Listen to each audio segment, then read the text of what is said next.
What are you talking about? All right, recording started. Since we got 2 people missing, we'll record this week. And you guys you've rested after your big fight. You've traveled to the pit. You've relaxed for the evening. You're fed. You're well beered. You may have noticed I have put the dazzled condition on Ulfred because the last thing he did was slam back 7 or 8 heavy drinks in a rapid succession. And McGinnis, I put the prone marker on because he said he was going to pass out in his usual spot, which is that chair right there. That's true. He never left that chair last time we were at this bar. Yep. Nope. And you guys have electrified the band for a while. They're taking a break at the moment. But you've, let's see, McGinnis says he's having audio issues once again. Okay, we'll give him a minute. You guys can rest here. They've got safe, comfortable places for you to sleep. You can actually sleep in a bed in a room with a door that shuts. Incredible luxury. Rarely seen in Scrapwall. Last time we did that, though, we got ambushed. What? I'm not sure if I trust closing doors now. To be fair, that was in the bad guy's lair, pretty far, that you decided to just go, hey, let's cop a squad in their barracks. We had too much faith in technology. You did have a lot, yeah. Well, we all learned a valuable lesson that day. I think. We'll see. So is there anything else you want to do that evening? I think I covered everything that I wanted to do. I had the talk with Tokala. Okay. I'm good. Okay. Well, the band will play well into the night. You guys will have a good time with that. Thanks to all the batteries you recovered. They are loud as shit. You have to have quite a bit of booze before you can actually fall asleep over the racket.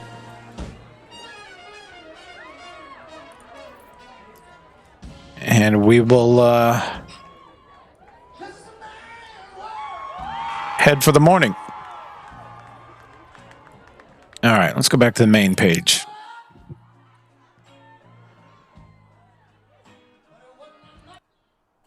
All right, let's put stop to that. Our new fancy wagon. Yeah, your beautiful wagon. Hey, that wagon cost me $5. Worth it. Very worth it. I'm going to use it in every campaign. So the rat folk tell you that they're going to have they're constructing a memorial for Redtooth and Whiskyfist, and they're setting it up tomorrow, midday. You're all invited, of course, but you don't have to come. I'll be there. Okay. We'll all be there. Okay. Sounds like Tokala was mandating that. Let's go over to our map, our area map. All right. You guys are here.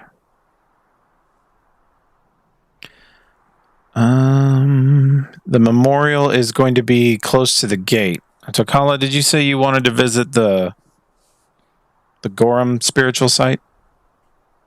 Yeah, after the funeral. Okay. That'll be a couple of days travel, but it's no big deal. I need to get these orcs on the right path. Okay. The orcs are invited to the funeral too?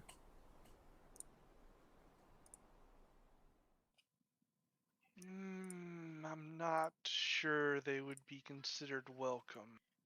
Yeah, they kind of destroyed the rat folk.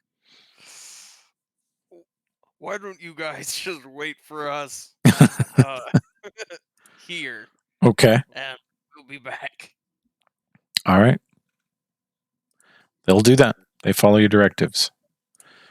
You guys reading me now? Yes, sir. We hear you. Oh, good. Okay. Thanks. Sorry. No, you're good. Totally fine. All right, so let's move over here.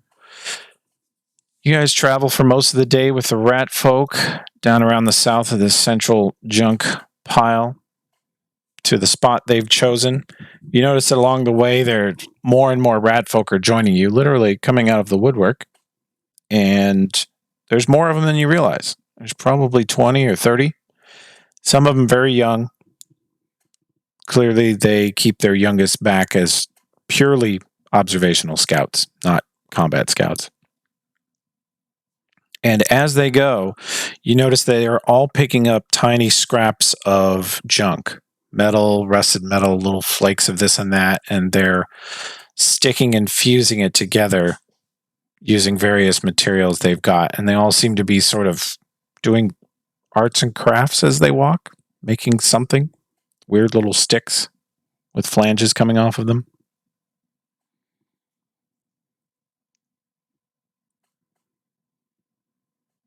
Junk flowers?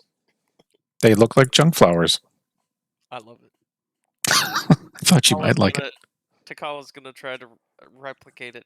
Ooh, don't know if that's such a good idea. All right, well, roll a dex check.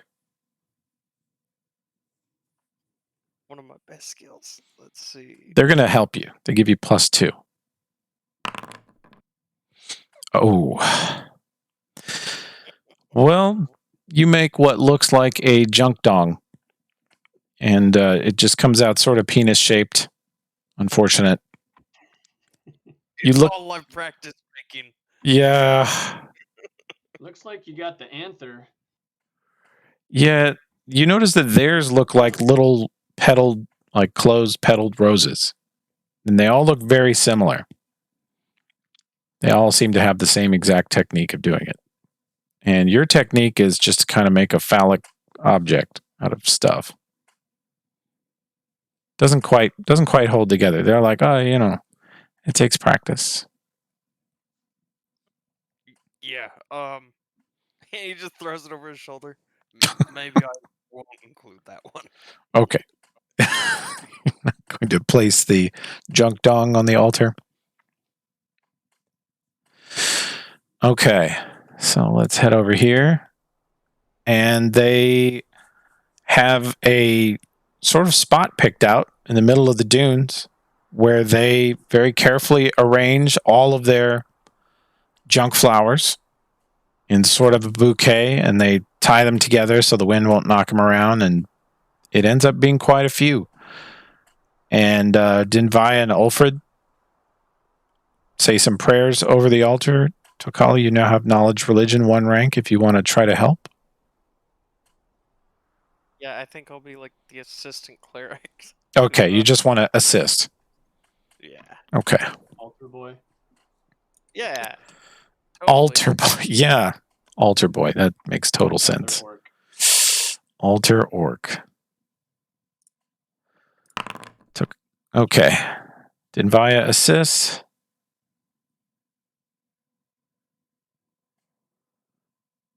And Tokala, are you going to roll to assist? You got to get a 10. Okay. Good luck. You're just 10. Oh. Alfred. Ulfred struggles. Tokala, you are whispering things he should say that are not very helpful.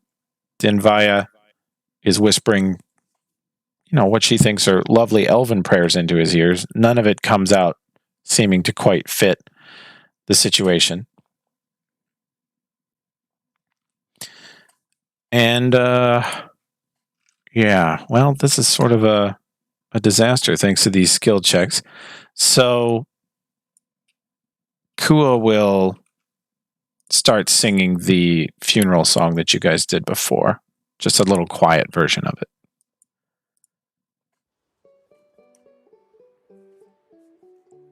And Ulfred goes silent. Dinvaya nods her head like that's probably for the best. And the rat folks craft their little altar dedicated to Redtooth and Whiskefist. And they each lay a hand on it once and invite you all to do the same. pretty simple little gesture. You just connect with it for 1 second and then move on.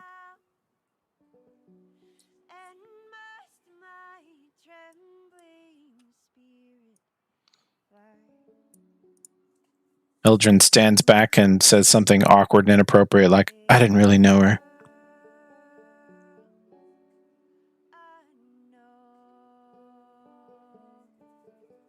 And Tokala, you recognize the words. She's literally adapted and changed the song that you told her about before when you guys created the mass grave at Scrapwall Arena.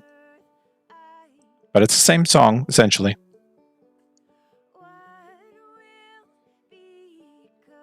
And it doesn't take very long, and the rat folks say, that's what we wanted, thank you. And they start doing what they usually do, which is break off into little groups and decide who's going to scout which direction. And they wander off into the desert in their groups, leaving you guys free to do whatever you want. Takala will tell one of them, if you ever see us again, know that we are your friends, and you will always have our aid if you need it. Those that are close bow before you and skulk off into the dunes. I hope someone good steps up and takes over. Whiskerfist and Redtooth seem to be really good leaders. It's big shoes for somebody to fill. Yeah, I can't help but feel like if we were to come back here in a month, half these guys would be dead and the other half would be at war. You know that Redtooth was a stabilizing presence on the rat folk and on most of Scrapwall until the Lords of Rust just got too big to deal with her anymore at all. Dinvaya picks up. You notice that Dinvaya has folded one of the little junk roses and puts it in the altar. She says Redtooth would, when she started teaching the young rat folk how to sneak, how to use a blade, how to shoot a crossbow, she also taught them how to speak common. She taught them how to read, and she taught them to make these little junk flowers that she liked to make. That's why they all make it the same way.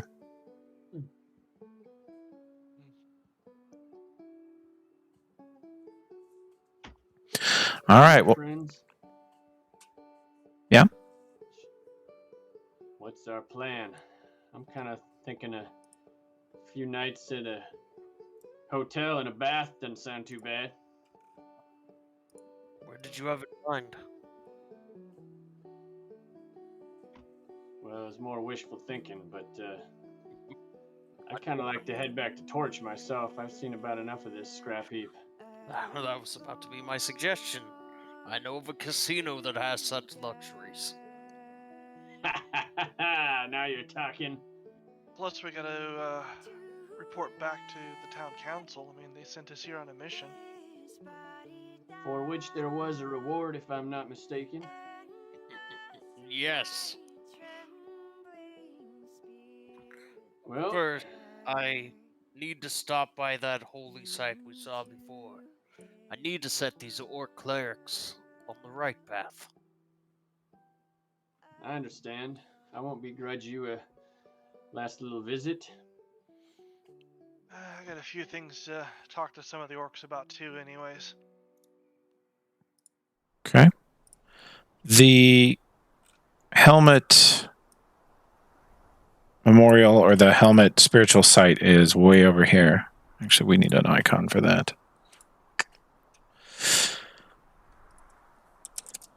So it's about a 2-day trip east, one way, to visit the Gorham spiritual site.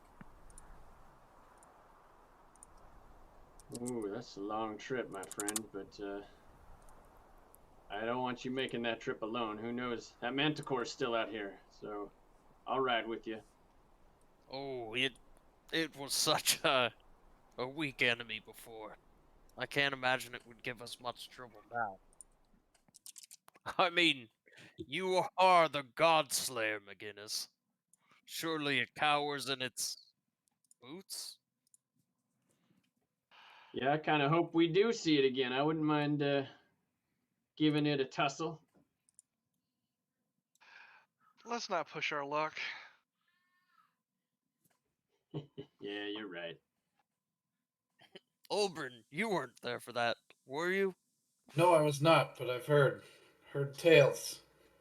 Come walk with us. We'll tell you again. Gladly, my friends. Say, you never said where you were going, Olbrin.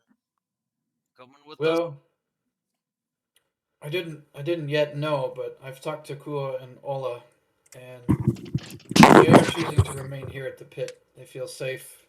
They feel like it's a place they can belong. As for me, if you guys are open to it, I'd like to keep traveling. There's a bit of hard memories here, being in slavery once again, but I want to grow in my knowledge and power and be able to do more. And I won't be able to do that here. So if you guys are okay with it, I'd like to continue on with the party. And maybe if we find a good place in Torch, I'll bring Kua and Ola with us later on. Well, you're more than welcome to come with us. As far as I'm concerned, it's a wide world out there. There's a lot of stuff to see, especially if you know the back roads. Well, And I'm looking. Scrapwall's no kind of place for a man of your interests to be spending his time. I can understand Kua and Ola wanting to be in the tavern. I mean, it's got a pretty good setup there, but hell, I'd be glad to have you ride with me, friend. Appreciate that, Godslayer. Leans in a little bit to Olbrin, says, I wouldn't mind leaving Eldrin, though. Oh, wow. You know I'm recording this for him. Yeah, oh, I That's know. why he said it. Great. I know he's annoying, but you have to admit, at least every once in a while, he's got some good insights. He has some strange beliefs, but he's a pretty smart fellow. That's true. He does know a lot, which is kind of annoying. He ensures everybody knows he knows a lot. Oh, if we're all in agreement, let's go. Where you go? Okay. We're off. Dinvaya returns to her home, which is not far from here. You guys are going to travel east.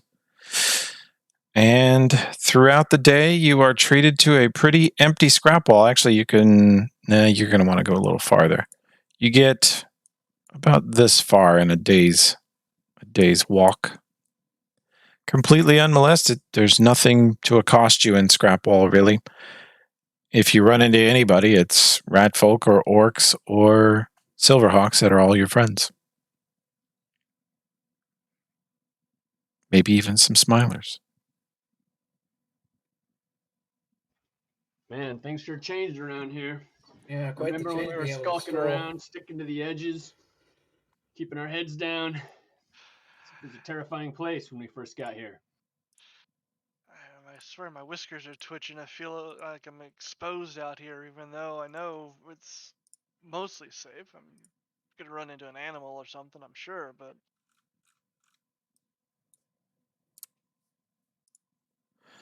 I feel safe as ever. I never worried even once. Really? yeah, of course you had us to do all the worrying for you, and I kind of slap him on the shoulder. I thought that was a tentacle for a moment. The only time he truly feared was when that weird thing got in his head. Yeah, that was pretty weird. Okay. You guys set up camp. Beautiful starlit sky above you. The wind is kind of calm this week. Feels like even the weather has chilled out a bit for Scrapwall. And do you set watches? I think we should. There's always the Yeah. chance that a Smiler or Lords of Rust may not like the change in things, or a wild animal. Particularly dedicated cleric who hasn't given it up yet. Yeah, I'm with you. Okay. I'll take the first watch. Me and Ulfrid make a good tag team on that. Okay. I'll take watch with Eldred. There's some questions I need to ask him about gods. Oh boy. Oh. Make sure you have some of that, what was that bark stuff that the rat folk had? You know, keep you awake while he's talking to you. Oh, chitterbark. Yeah. Me and Olbrin will take third watch. Okay. With me. Takala, is there anything specific you want to ask Eldrin about? No. This is just my excuse for getting that rank in knowledge religion. Gotcha. He does give you the one rank. You're able to sort of filter through his endless pontification on everything. You have to repeatedly go, yeah. Move on. Next topic. I don't want to hear any more about Callistria. Essentially, he's getting name and like domain. Yeah. No, that's what you want. Gazra, god of nature. Got it. Good. Cool. Like him. Gorham, god of war. Love him. That's my guy. Caden, god of drinking and feats of strength. I respect that. You know, it's a whole list of Tokala pulls out the things he likes about the gods or is worried about. There's gods of treachery and trickery and gods of destruction and evil. Right. So, that's essentially all he's getting from him. Okay. Well, the night passes peacefully. For once, I'm not gonna even roll to see if you're attacked because you guys have anything that could possibly hurt you in Scrapwall, you have kicked its ass and chased it off. So, the next morning, Tokala, you say your prayers and you can roll your new knowledge religion skill, see how you do.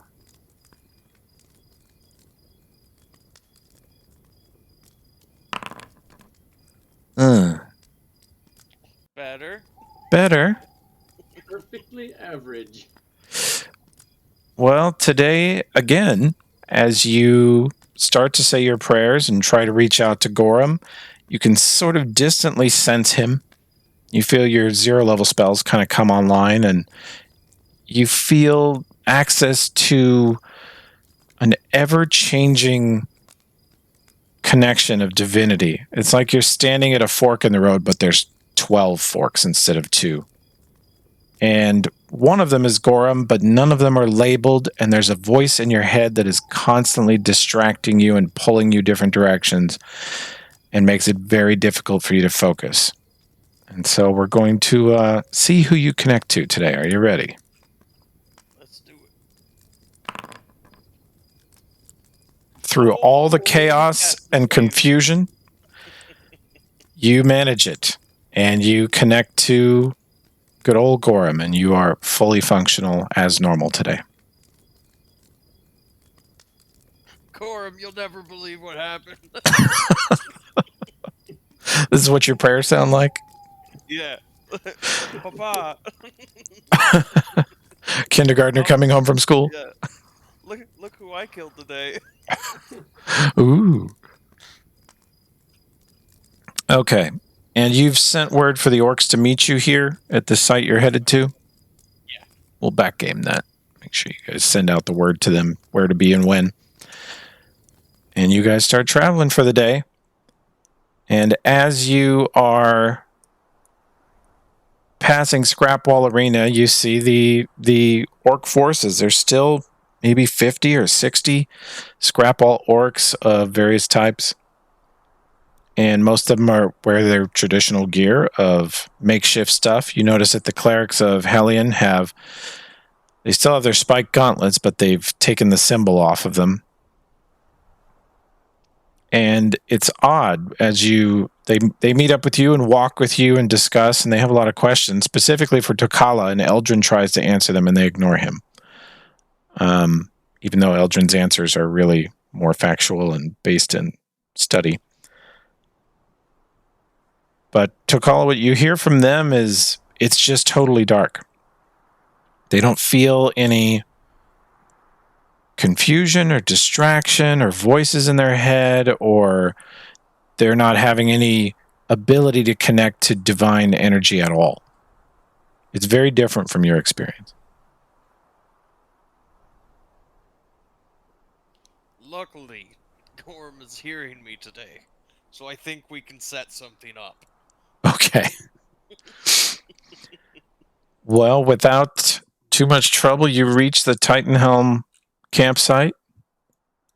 You see the great helm before you, and you feel Gorm's presence very strongly and very acutely here. And probably 8 or 10 of the clerics and a bunch of other orcs have come along who are clearly not spiritually talented, but the clerics are, you know. And what do you want to do with them? What do you want to say to them?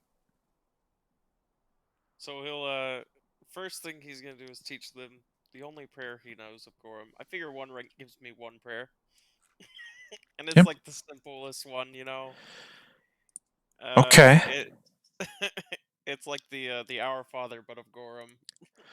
All right. If you're going to go with a simple one that you've done many times before, I will let you take 10 on your knowledge religion. Great. And if you accept his help, Eldrin will assist. Yeah, I'll take it. Okay. Okay. Our Father who art in battle, yes. There you go. All right. You have a 16 total with the +2 from aid, and you are confident you've given it to them accurately. And you think that the thing to do is to trade stories with them. Not just tell them stories of your battle and your glory, but hear theirs and bask in it within the site, and all just sort of share in the glory of war and strength. Right. So I'll have each one go up in turn and recite their great deeds. Okay. They do so. Some of them are pretty meager. Some of them have just been clerics of Hellion and did whatever Hellion said, and the most glorious story they can tell you is that when Hellion told them to beat the slave to death, they did it. They beat that slave to death. There is no honor in that. Oh. That is where honor is found. Oh. There was another one who faced me, and when his cleric disabled me, he walked away. That is in the spirit of Gorm. You do not fight those who cannot fight back. And every victory is won with honor. They know who that would be. That would be Sigmund. Big human man with a two-handed hammer. Yeah, Takala describes that, so. Alfred's waving that hammer around. Yeah. Ulfred does wield it. Yeah, they remember him. He was not a disciple of Hellion. He didn't accept the teachings of Hellion completely, and he was never invited into the temple. But he was such a respected warrior amongst the Lords of Rust that, of course, they kept him around. But he kind of got outranked by everybody who fell in with the Hellion stuff.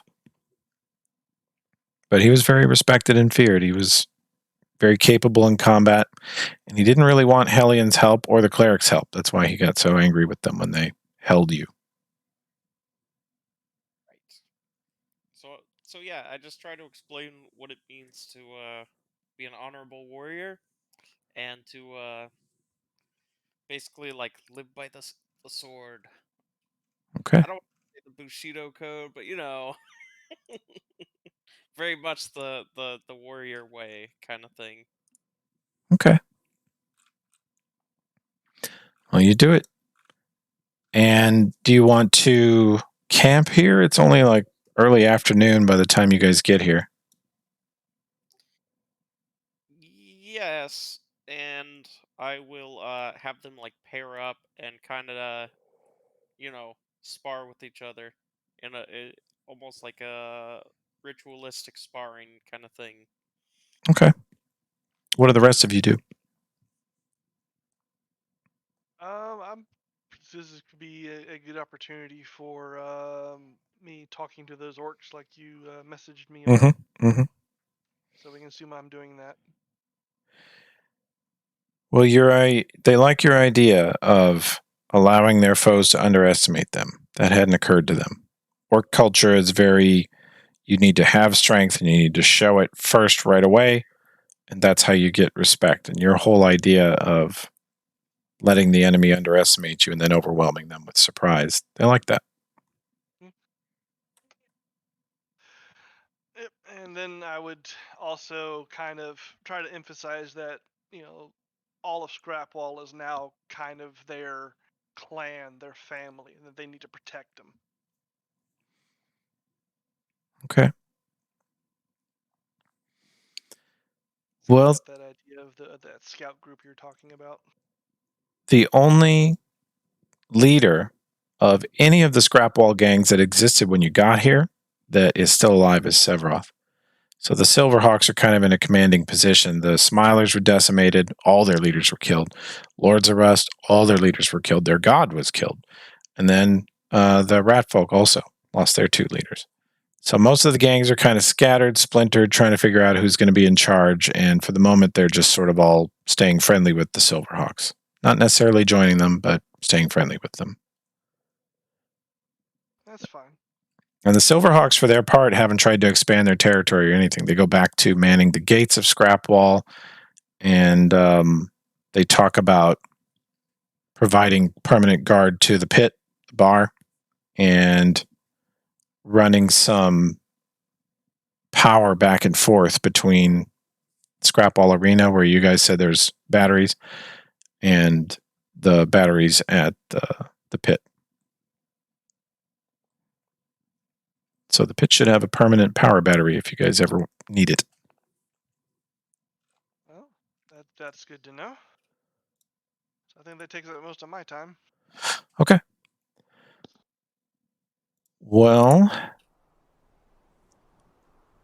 the next morning, you guys wake up at the Gorham spiritual site, and Takala, no role here. You reconnect with Gorham. You feel very connected in this place, and you even notice that the clerics, with your teachings and the prayers, have been at least tentatively accepted by the god of war.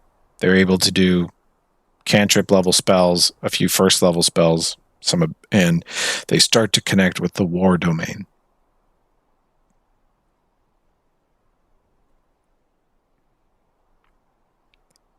Yeah, looks like they were paying attention to you last night, my friend. I liked what you had to say. I think there might be hope for these sons of bitches yet.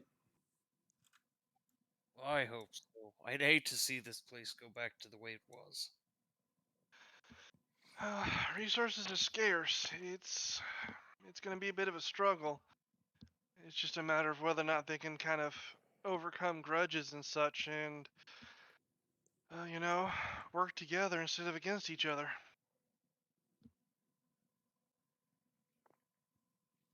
All right. So traveling, you guys could travel back and stay at the pit tonight. Sounds good to me. Yeah. Yep. Okay. If there's nothing else you need to do there, I'll fast forward you to the next day and you'll be back at the gates. I guess just stop by Denvaya on the way to pick her up. She does want to go with. Oop, that's your old wagon. How hideous. For shame. Where's the new wagon? Oh, yeah. Look at that. There it is. Hell yeah. Upgrades. Okay.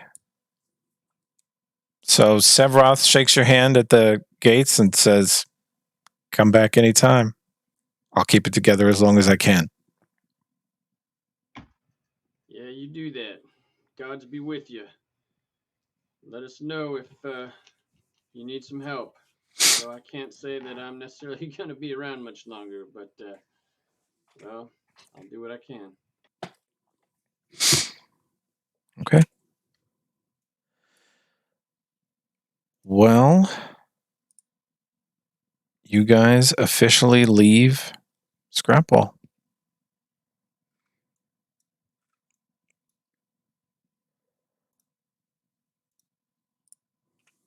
All right.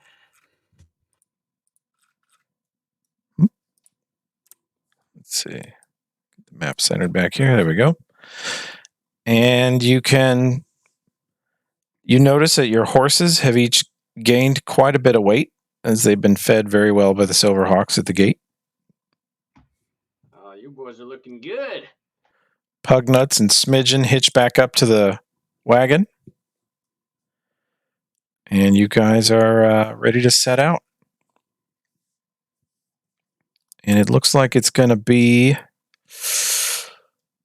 best case scenario, probably a 5-day trip. The wagon doesn't travel too quickly over most of this terrain. I welcome 5 days out here. You know, this land is kind of pretty when you think about it. Vista in all directions, sky above. It's nice to be out of the... Kind of got tired of looking at all those damn ruins and wreckage lying around. It's nice to have a horizon here. No mountains of junk. Could almost get used to this. Well, I need to introduce you to my family. They'll really show you some places around here.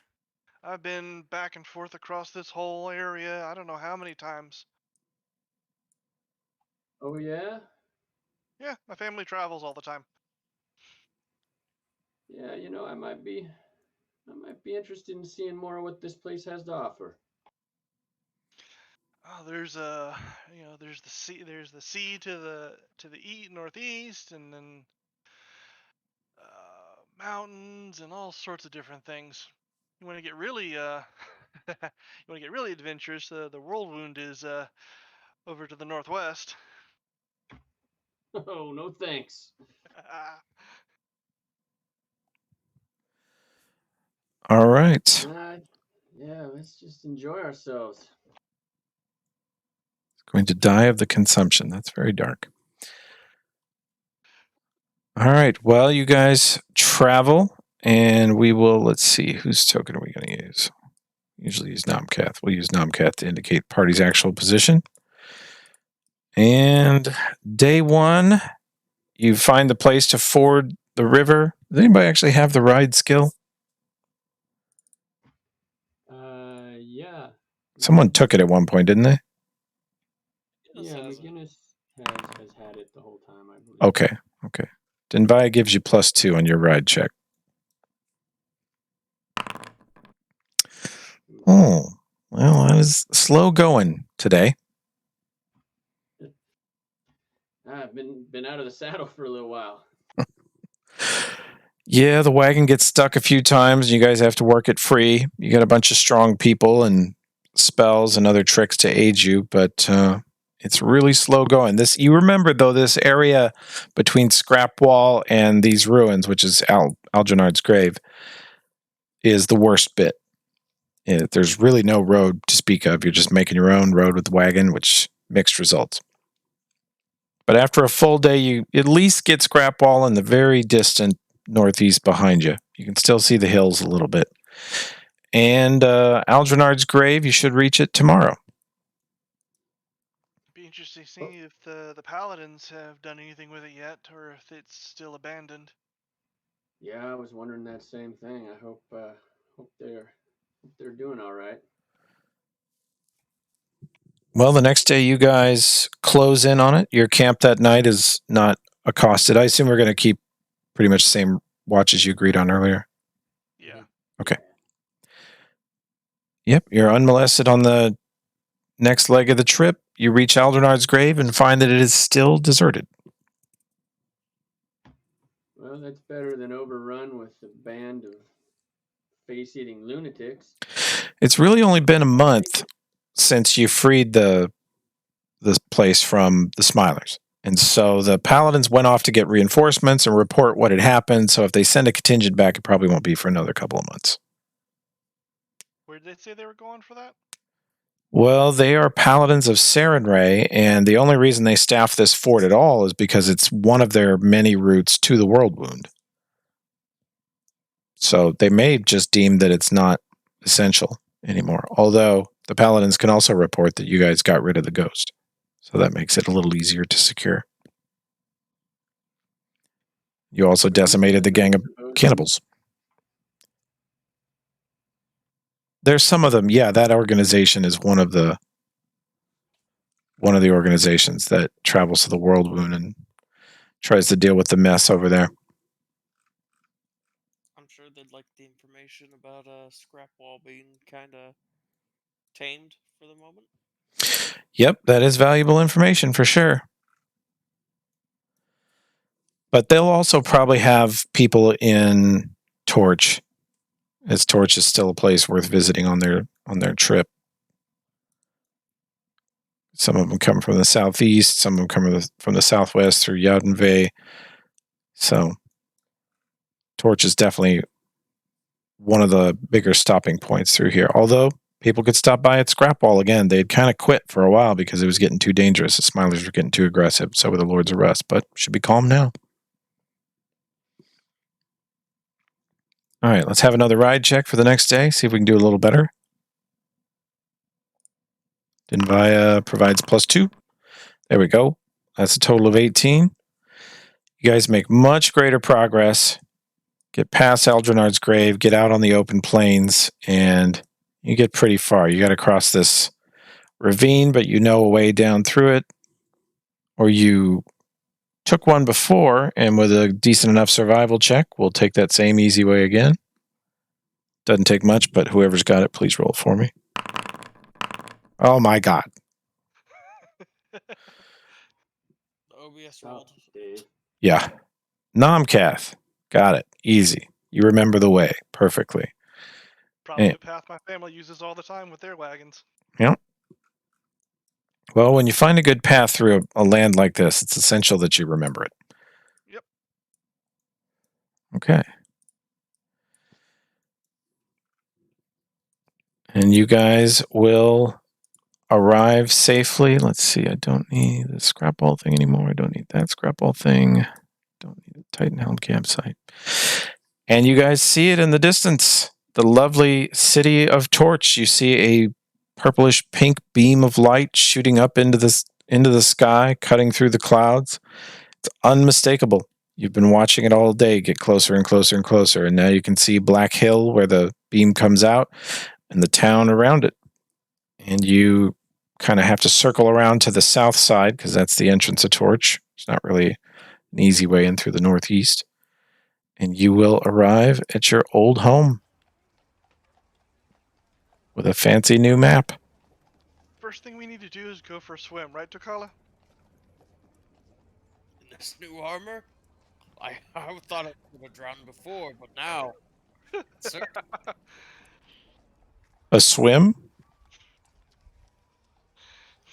Yeah, all the times we had to go dive through that pool to get into Yeah. underneath the Torch. Oh, God. So in the I'm beautiful teasing him lake about of how many Torch. All of drowning you. all those times. All of you that did that. I mean, that's actually just Nam, McGinnis, and Tokala. You remember the taste of the water of Torch. It's not a great taste. It's very metallic. Yes, but I'm teasing him about how much trouble he had swimming. Gotcha. Without that spell, I would have drowned.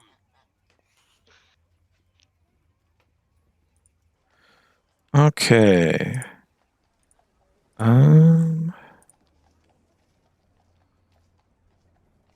Let's see. Are you guys able to see the little map pins at all? Yeah, the The numbers. numbers? Yeah. The numbers, yes, but is there a little icon next to them? No. No? Okay.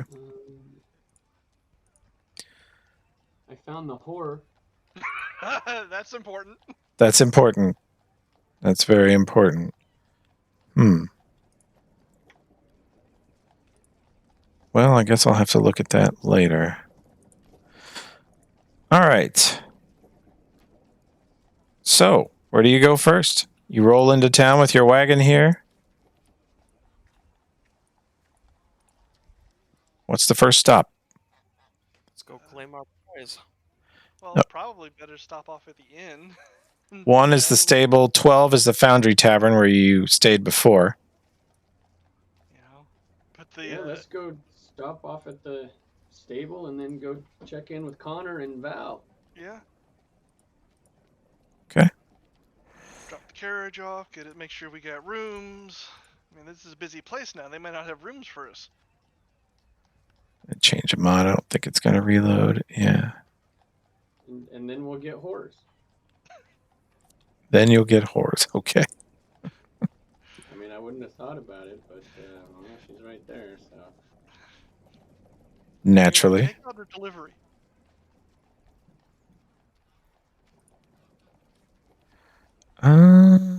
Create journal entries.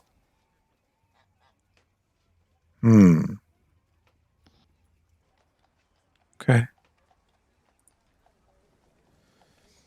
Oh, okay. If you go to you have to select the journal entries tab, the journal notes tab on the side. Oh, that's what it is. Then they should. Thank you. Yep. Yeah, and you should be able to mouse over them, but that should help you identify what's what. Now, Olbrin, and actually, I don't think Denvai has ever been to this town, and Eldrin and Ulfred are all brand new here.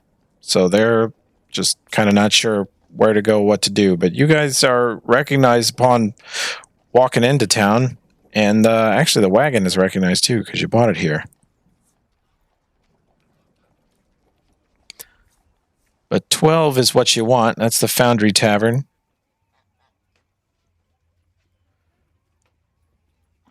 Let's get ourselves squared away and then make arrangements to visit the council. I'm sure Connor can set that up.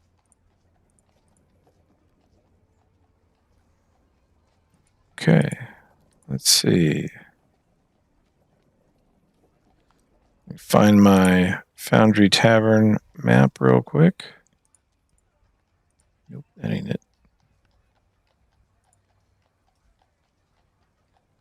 Oh, right. I think I moved it to... Here we go.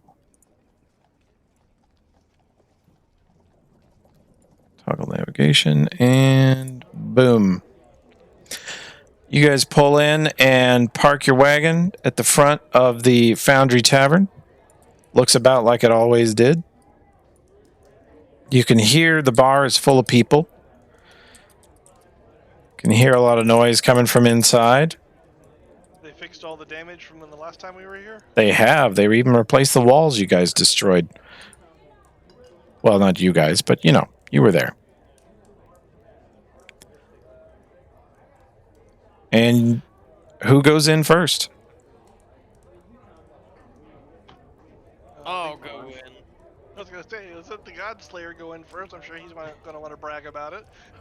Yeah. As soon as McGinnis starts walking in, Picard starts going, Godslayer, Godslayer. Slayer. Oh boy. Yeah, McGinnis will strut in with a big shit-eating grin on his face. Chest puffed out. You go in first? Yeah. All right. You step over the threshold, look around. The barkeep is a little halfling lady with curly brown hair, and she peeks over the bar, and just for an instant there's a look of shock, but then she gathers herself and goes, well, holy shit. Let me pull out the old tab list. I bet you owe me money. Yeah, I probably do. I'm probably going to owe you a lot more after tonight because me and my friends are thirsty and we're here to celebrate. Well, Val steps off the stage and says, Bits, quit it. You know these guys don't pay for drinks here. She walks up to greet you guys with a smile on her face and hugs all of you that she knows and wants to be introduced to the ones she doesn't. Introductions go around. Yeah. Well, Bet you never thought you'd see us again. Olbrin, Denvaya, Kua, Ola, who also is coming along, by the way. Or no, the sisters stayed in. Yeah, they stayed. My bad. My bad. Your sister and Ola both stayed in Scrapwall. The Denvaya, Ulfred, and Olbrin and Eldrin are new. And you all are introduced to Val Bain, who's a young human woman with barbarian tattoos on her face, but otherwise looks like a townie. And she seems very happy to see McGinnis, Nomcath, and Tokala. Instantly, beers are poured, and you guys are asked to sit down and tell your tale and catch everybody up. And Denvaya walks across the room and just sort of stands before the table and Connor looks up and he walks over to talk to you guys immediately. But Joram gets up and just hugs Dinvaya for the longest time. And she just sort of hugs him back. They have sort of a wordless reunion. That was unexpected. I guess didn't know they knew each other. Alfred, did you know about this? Joram gave you guys a letter to give to Dinvaya, which you did when you first reached Scrapwall. Yep. So long ago. That was quite a while ago. Yep. I've told so Takala, many it's completely times, forgotten. I mean, it's only been a month, guys. Oh, it sure seems like a year. Yeah. We were there so long. Well, you guys are fed. You are quite thoroughly hydrated with whatever you want. And you are, of course, offered a place to stay. And Connor says, oh, you guys don't pay for anything here. And you're very well cared for.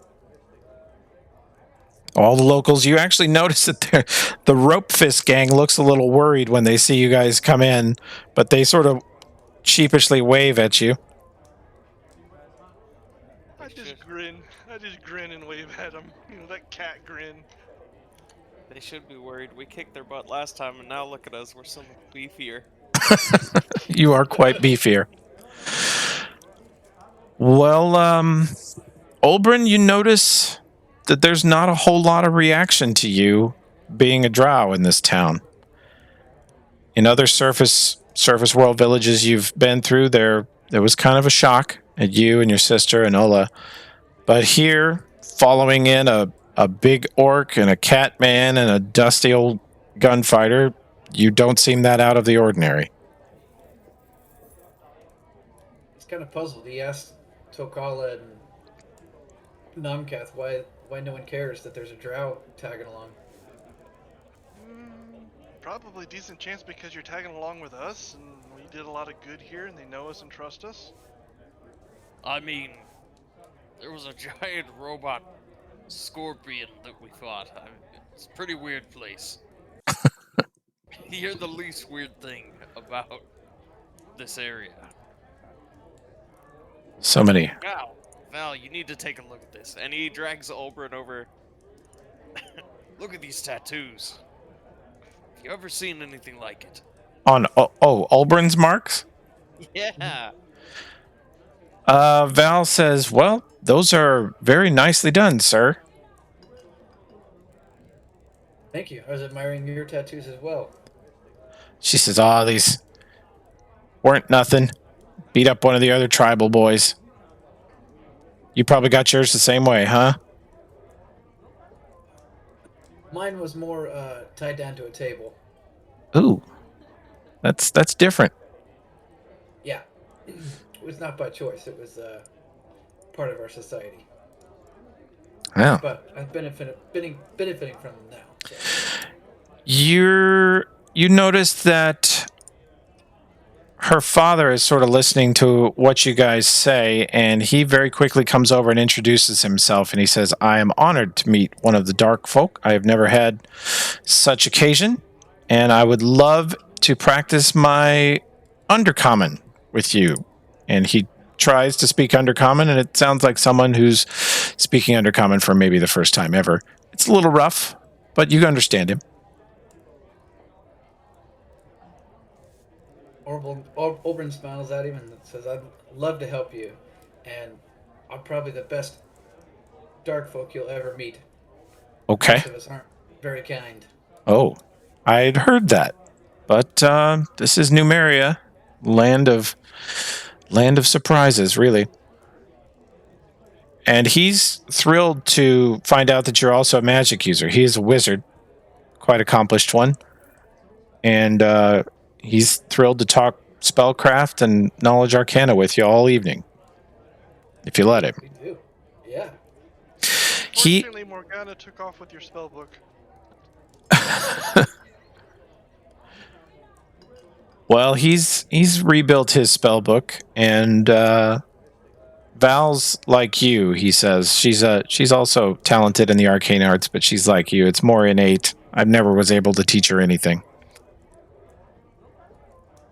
Well, I'll converse with her. Perhaps we can teach each other something or enlighten each other about our craft.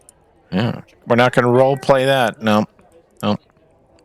Couple of charisma casters spending the evening together. Who's seducing who? Well, you all have a very relaxing evening, and of course, Connor and Joram want to hear how things went in Scrapwall. Who's going to tell them? I'll help, but first I want to tell the halfling here running the bar all about this amazing bard that we met and how she definitely needs to hire her for her establishment. Hire her? Yeah, Olbrin's sister. Oh. Basically hype up the sister so that she has somewhere to come and stay when she gets to town. Sure. We're always looking to hire new talent. Everybody's sick of Val singing. Val just winks at her. Val's good, don't get me wrong, but she sounds awful compared to Oh no. Roll your diplomacy. Or lack thereof. Yeah, buddy. Ooh. Still better than most of my religion rolls. Yeah. Well, that's about how we usually do, isn't it? Well, she doesn't seem too offended. She takes it in stride and sort of laughs. She says, "Oh, Tokala, you have such a way of complimenting people." I try. Sorry. Well, Eldrin and Ulfred sit down and make some friends, and the rest of you can catch up and stuff. But yeah, Connor and Joram kind of sit you down and say, "Well, what'd you find? Where was Miranda sending our power?" Chakala's gonna bring out the Nalakai's prayer book, put it down in front of him. Weird stuff happened out there.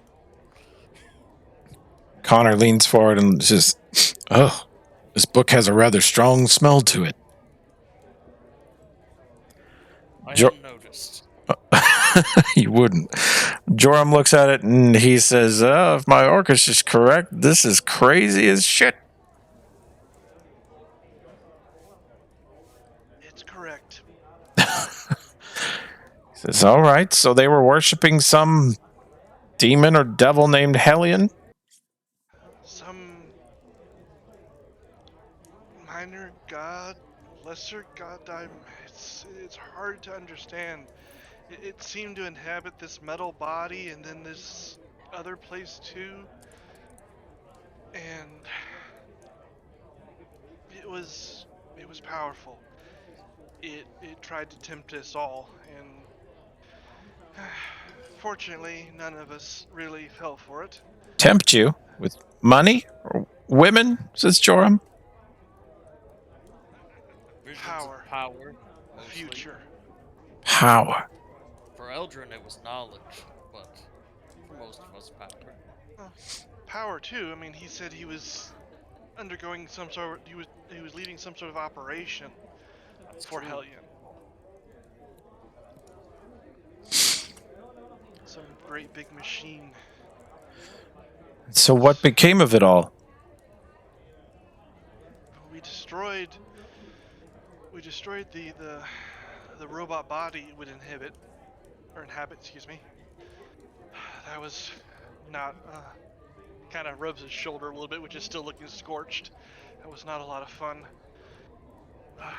Takala will point at McGinnis and say, "We didn't just kill its body, he killed its very essence. He is the God Slayer." As you say that, it's that situation where you say something slightly louder than you mean to, and the whole bar just kind of stops and looks, and then they look at McGinnis. McGinnis kind of becomes a little uncomfortable and well, it was a team effort. You know, this friend here on my left, he sliced a big hole in it, and this friend here on my right, he what shucks, I can't hardly remember how it went down, but yeah, I guess you could say that was the long and short of it is he's gone and we're here, and you ain't got no troubles anymore. Well, the bar kind of goes back to talking amongst themselves, and Connor says, "All right, well, perhaps the details are best spoken behind closed doors. Yeah. Well, eat, drink, rest, and we'll talk tomorrow." Good. I could use Yeah, a good bath. I could stand to do all three of those things in large measure. And gambling. Is the place where they take my money still open? It is not at the moment. In fact, the town has seized ownership of it, says Connor. Well, hell, Tokala, I'll roll some dice with you right here. Sure, we got some sporting folks in this tavern. That's right. And if we lose, we'll just beat them up. Let's go challenge the rope pit gang. All right. You want to go roll some dice or play some cards with the Rope Fist gang and these town guards that are here? Yeah. All right. Yeah, McGinnis definitely looking to live it up and celebrate a bit. All right. Well, you guys chum it up for the rest of the evening and you eat and drink to your heart's content.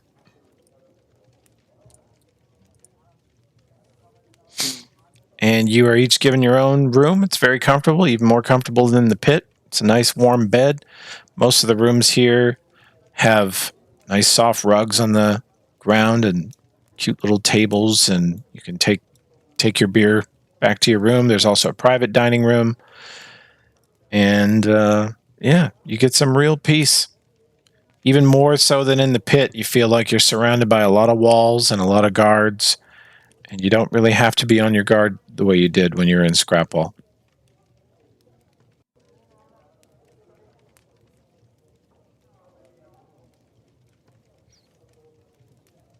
Okay. Well, if there's nothing else, we'll go to the next morning. All right. Okay. Yep. Let me see. Where is my... Should I roll for religion? Yeah, you're going to have to roll for religion, bud. Okay. Bad? You may choose. As you pray this morning, your spiritual senses are again assaulted by the chaotic kind of madness of Hellion rattling around in your head. You're certain it's him, or a piece of him, or a part of him, or an echo of him, just seared into your brain. And you may choose between these two.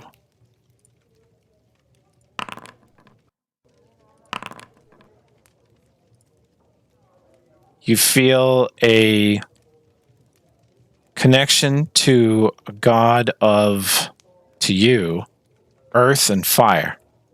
And you feel the sort of heat of that divine energy reach out to you.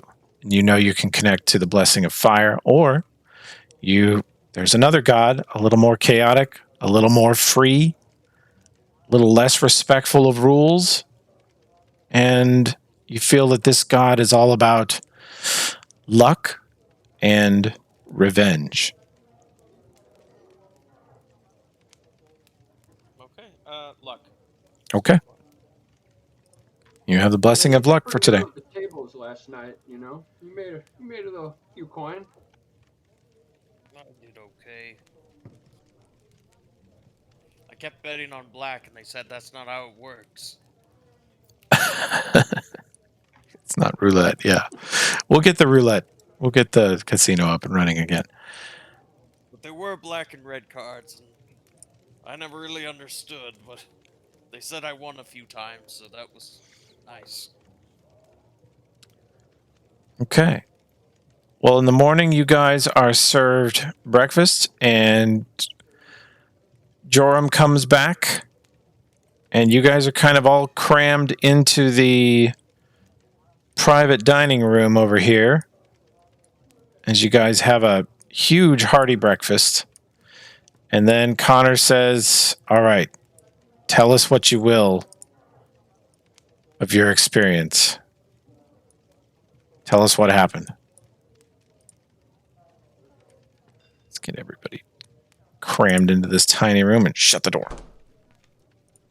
Okay, who farted? It was me, says Joram. Sorry. Old man farts are the worst. Yeah, there's no stopping them either. They just come out when they're ready. Who would like to tell him? I will if you want. You're the most charismatic one of us. So, I pretty much tell them everything from when we left to the defeat of Hellion. Okay. I mean, I don't say like every single battle. Sure. I don't necessarily mention like, okay, yeah, we encountered the Mana Core, all that sort of stuff, but all the relevant bits. Okay. Roll me an int check just to generally make sure you remember the important stuff. Doesn't have to be very good. Most of these events are very fresh in your mind. Yeah, plenty good. You cover the destruction of the Smilers, their assault on the Paladins of Sarenrae. You cover the allying with the Rat Folk and the Silverhawks being reasonable. And you cover the Lords of Rust taking over all the other gangs and their gang growing out of the ambitions and designs of Miranda, who is still in the Torch Jail, Connor says. He says, I've had a few conversations with her. Suddenly in the last week and a half, she started talking. We destroyed her god. She told me that she'd been rejected by her god ever since she failed here. But she felt something happen, and it was like a great hand that had held her tightly just disappeared. She was free. We did Has she seem to been have. cooperative? She's talkative now. That's different. That's new. All the time you guys were gone, she sat silently in her cell. She would eat minimal amounts, drink water, and she's managed to stay pretty physically fit in there, but she's not, she never budged, never spoke to anyone, never responded to anything until very recently.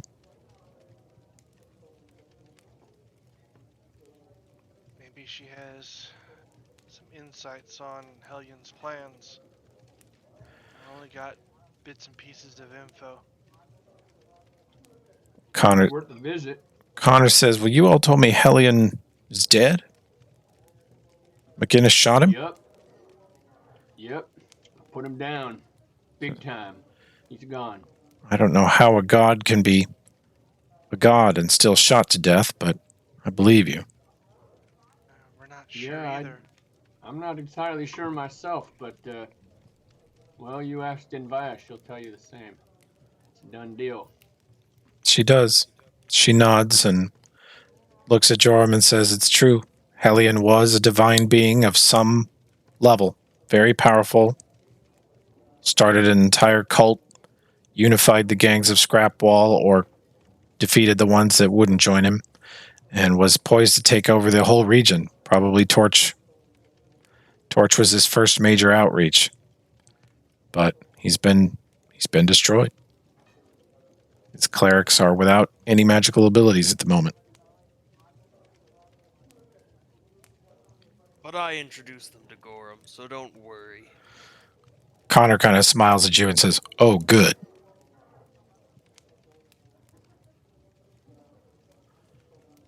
Well, Connor says, we've been sifting through the wreckage that Miranda caused here while you were gone.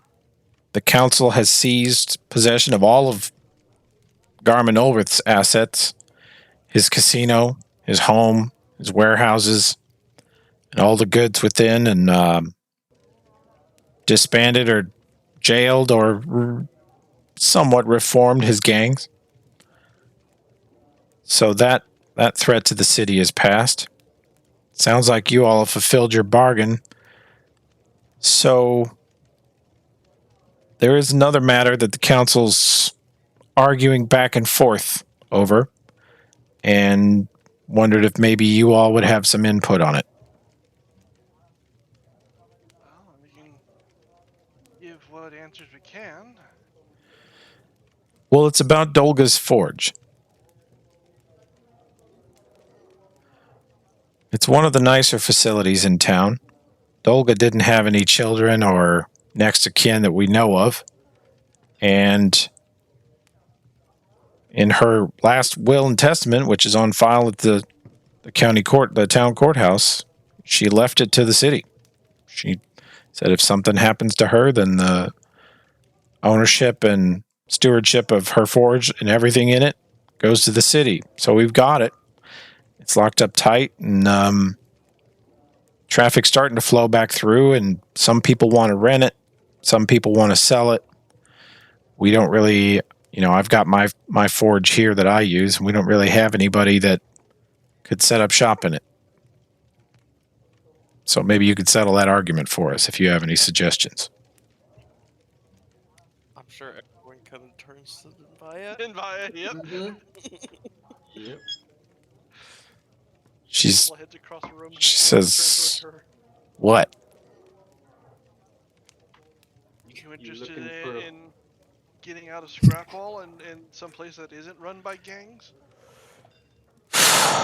She says, different gangs, but yeah, I could stay here for a while. You need some work done? I know you do. She looks at Tokala. You broke all your shit. Yes, but more than that, You're a master craftsman. you're a master craftsman, and so was Olga. I mean, you should be honored to work at her forge. All right. Well, it was a dwarven forge. It's probably pretty good. Dwarves know how to build them. Plus, you'll get access to the torch, and just think of all the crazy things you can make with that. Well, you guys want to take a trip up there and take a look at it? She says, I'll go eyeball it, and if it's what you guys say it is, yeah, I'll work there. The city would own it, but I'd own whatever I made and could do business there.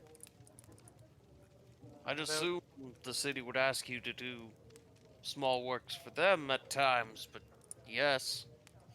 Okay. Probably be free to take whatever other contracts you felt like taking, as trade picks up. All right. Plus, you probably get a chance to work at the torch. I don't know if you've been up there, but I hear it's quite a sight, quite a tool. She says she's heard of it. You guys take your breakfast to go and take a trip up to Dolga's Foundry up in the north side of town. Joram stops off at his temple and asked Invite to come see him when she's done looking at this. And you guys notice that the windows are boarded up and the door is boarded up. You guys, Ulfred just knocks the board off of the front door with his hammer cleanly. Ka-chunk. You guys walk right in. Connor gives you the keys so you can unlock Dolga's, ridiculously complex dwarven lock on the front door. About to say, I don't think we'll be able to break that door. No, it's like DC 35. Nomgath might eventually get through it. It's very tough, yeah.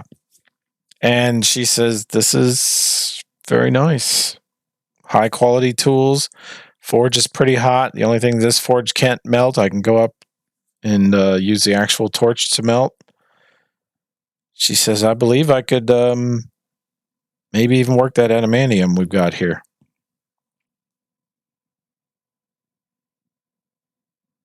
I would think for a craftsman, this would be a dream come true. She says, yeah, I thought I'd kind of be without the ability to do anything, moving away from my shop in Scrapwall, but this is very fine. And the torch, superior to anything you could do in Scrapwall for sure.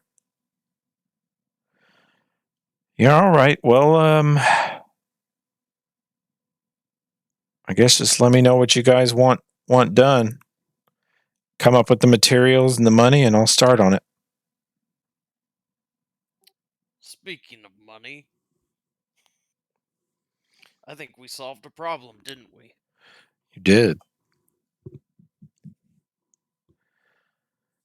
I think we solved more than one problem. Let me grab Connor. He can be with you too. Connor says yes, but he says, and I'm not gonna shortchange you guys here. The city is a little low on cash. After the torch being out, we weren't making any money there for a while, and it's starting to build back up again. And we'd like to make you an offer that we think is more than, like, we have the 4,000 gold. We can pay it to you today, but we'd rather not part with it if we don't have to, and we're willing to offer you something that's more valuable that we have just laying around. I'm listening. All right. Here, Well, let's go back out there and get in that carriage of yours. Then Via's like, I'm going to stay here for a bit. She starts going through the tools, kind of dusting things off, cleaning up. Takala's gonna leave the chainsaw and stuff with her. Okay. You leave the chainsaw and the broken sword? Broken sword and the adamantine check. And Chunk can be like, start thinking about what you might do. Oh, yeah, you can unload all the materials here. You guys have a shitload of materials. Well, Connor, as you guys are riding across town, he whoever's driving the carriage, McGinnis, or you can actually hire someone to drive it for you while you're in town for a pittance. You're headed back down towards the southwest side of town, and he says, remember I told you we seized all of Garmin's assets? Yeah, rings a bell. Well, there's a couple things there that we can't offer you. For one, the casino is worth an ungodly amount, and the town actually wants to try and staff it and run it and have the town pocket the profit, etc. We're still fighting over that too. And the warehouses we already rented out to other local businesses because we're trying to for cheap, because we're trying to get business going again.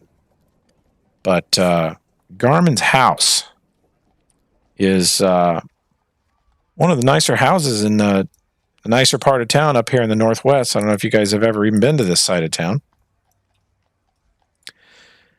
Only on the way to going swimming.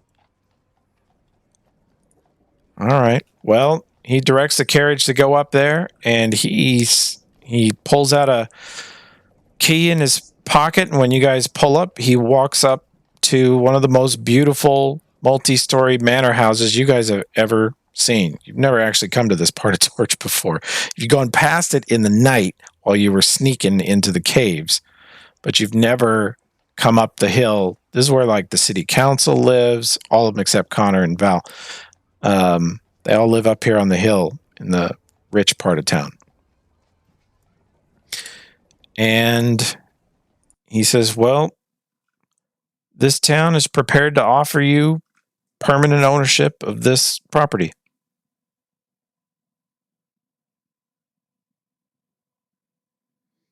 And he opens the front door, and you see a beautiful foyer with white marble floors, statues of armor, stairs with red carpet going upstairs, and a hallway to the left, a hallway to the right. There are many beautiful bedrooms. There is a giant, gorgeous dining hall, multiple fireplaces, a sitting room with couches and chairs, desks. There is an upstairs that has the master bedrooms and other such facilities.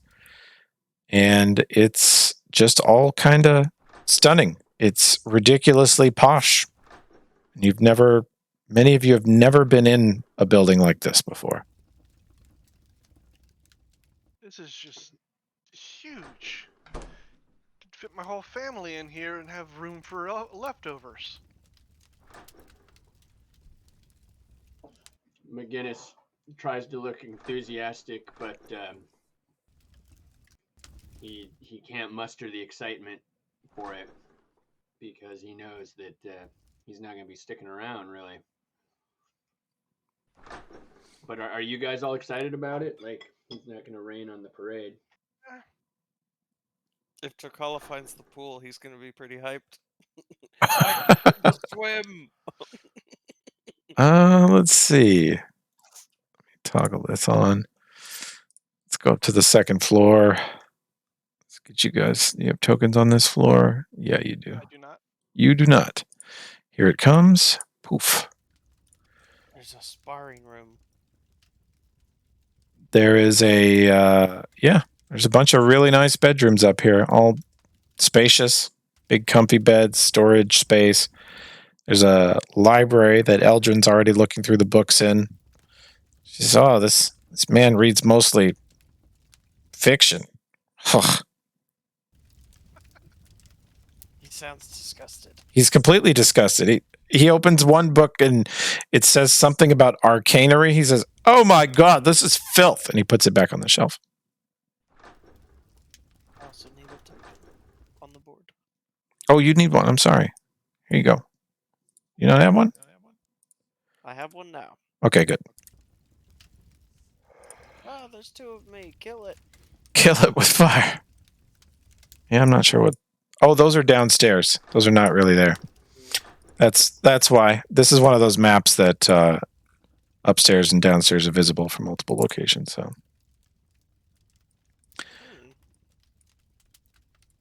So McGinnis will go up to him and go, "Well, this is mighty gracious. This is one incredible place. I'm sure anyone would be thrilled to spend their days in such luxury, but I gotta say, I don't really plan on sticking around town. In fact, I was kind of just gonna collect my earnings, so to speak, and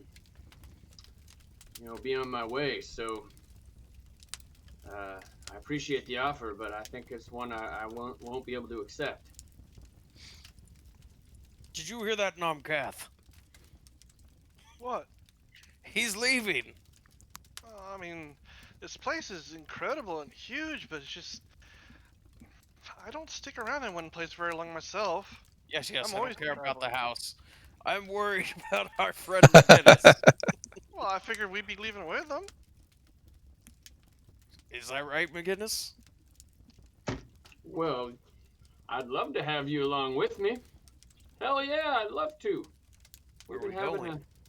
I mean, somebody doesn't watch your back, you're gonna get stabbed while you're trying to line up a shot with somebody. That's a good point. I can only be expected to kill so many gods in one lifetime, and I probably got my allotment. So, in case I come up against another surly deity, I do need some firepower at my back. What is your thoughts there, Ulbrin?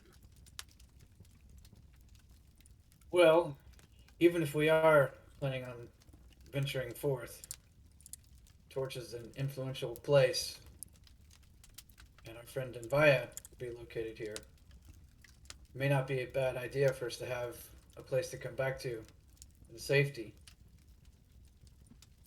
Well, I'm Maybe not not saying we're not gonna come From back the to quarters, Torch. but it's a I good know ask what you're to have. saying, Olbrin. Man being in bondage, I'm sure there's nothing that sounds better than a place of your own where you're the master. You got a giant roast pig on the table every day and every night. To be fair, McGinnis, you need somewhere to keep all those guns you keep. This is true. That is a fair Yeah. point. If it wasn't for that tattoo, I surely would not be able to even lift myself off of a bar stool. You know, we haven't been accounting for that. The fact that we're probably breaking everything that we're. Yep. No, we could stand to tighten it up a bit on encumbrance for sure. We need somewhere to store our extra stuff. That's all there's to it. The wagon is. Well, it's not looking good. Connor says this. He says we're offering the property, which is worth easily 6,000 or 7,000 gold if you ever chose to sell it. And this. And he hands you over the scroll of resurrection, which was not needed to resurrect him. So Very valuable. If Namcath Not could bad. pale through his fur. What was that? I said if Nomcath could pale through his fur. He says, well, what do you all say to the deal? Aye. Anyone else? I'm not against it. It's just if everybody else wants it, then I'm fine. Hell, Olbrin, you've been a true companion, true friend. Right when we needed one, I'd be honored if you and your family could call this place a home. I'm in. I think it's worth it in the long run for us to have this kind of an asset, to know we have a home base to come back to if we need it. If we don't, great. We can still use it to serve the community and different things, but I think it's worth it. I call the wizard bedroom. Oh. Actually, the way this map works is it's pretty easy to remodel a room if you want it to be something else. Like if you want this northeastern bedroom to be a billiards room, it can be very easily. I see. Those are builders options on the Yep, side. that's what they are. And you guys can have any of them. I just know that Eldrin would be fighting me for that. Oh, I think since he couldn't show up this week, it'll be fun next week to tell him that you guys have a beautiful manor house and Takal has taken the nice wizard bedroom next to the library. What does this do? Summons demon. What's this little circle on the floor? The problem is it's going to be on the opposite side of the house of the sparring room. That's true. I call the sparring room. Where's the sparring room that you guys are seeing? Is it on the first floor? It's option on the left. Oh, gotcha. Yeah, for the round room. We could replace the... Yeah. Yeah. Not like we need a druid's garden. True. Doesn't need a bed. He just needs the sparring room. Well, you could get rid of this library full of smut Eldrin already doesn't like. There you go. Literally, it's all fiction and romance novels. We'll just get rid of that, and then we'll put in the sparring room. Okay. We'll do that. Unless Eldrin watches this part of the recording, he'll never even know it existed. Poof. Beautiful. Okay. So you guys are now the proud owners of Ulrith Manor. I know. Oops. My observer token's going bananas, so I'm going to pull us back to the city map. Great. Olbrin will have a conversation with Connor about the city's plans for the casino, and he'll give him the lowdown on. He'll say, my sister Kua and our good friend Ola, also refugees from the Underdark, are the two most amazing bards that you'll ever find. And if you're looking to make your casino profitable and bring in tons of money for the city, you couldn't find any better entertainment and ability to draw crowds and keep them to drink and gamble. All right. Well, they're hired.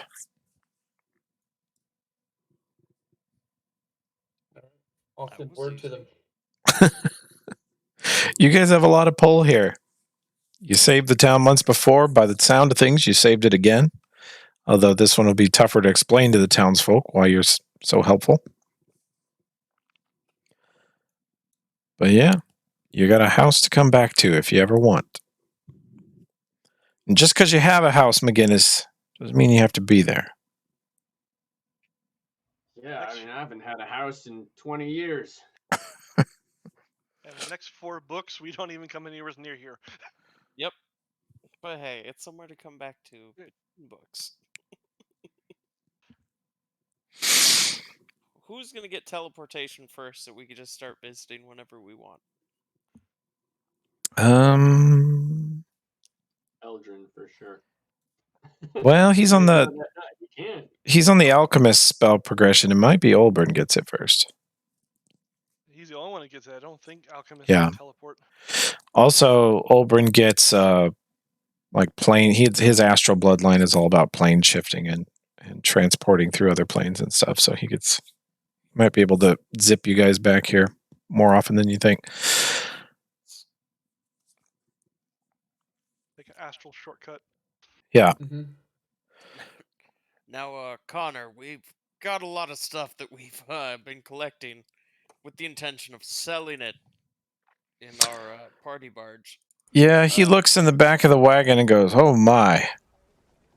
That is quite a lot." All high quality, I assure you. Okay. Hardly any blood left on it. Let's see.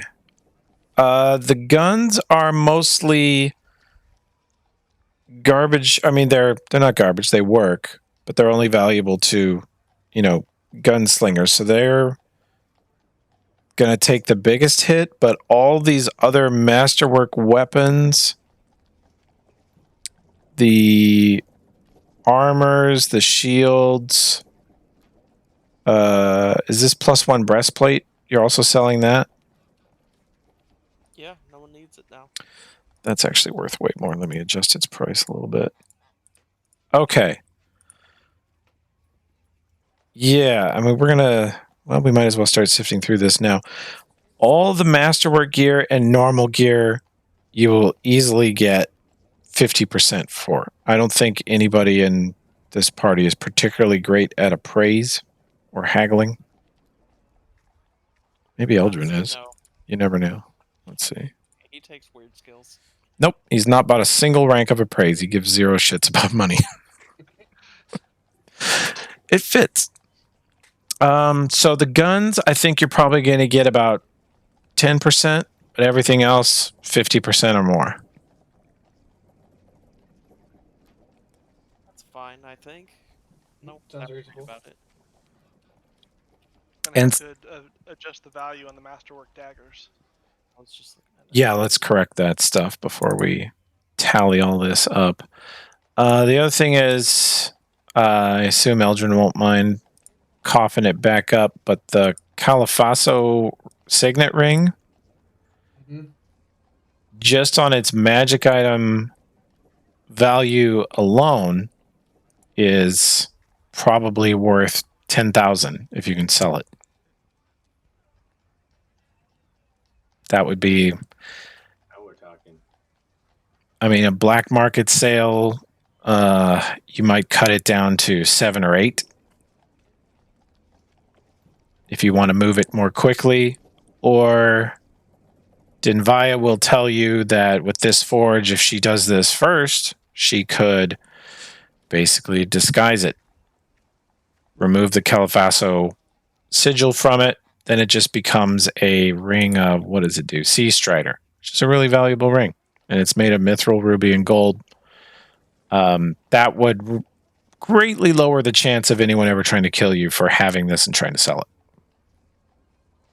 That sounds like an idea. Yeah, I got enough people gunning for me. Yeah. Okay. Nomcath is our knowledge local person. Yep. Give me a check, please. You want to do well on this. Takala, do you have Blessing of Luck today? I do. Yeah, I'll do that for him. Blessing.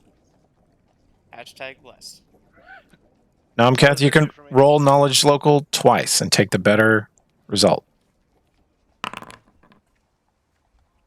It's a good thing because it wasn't that good. I rolled Oh, horribly. wow. Oh, Jesus. Well,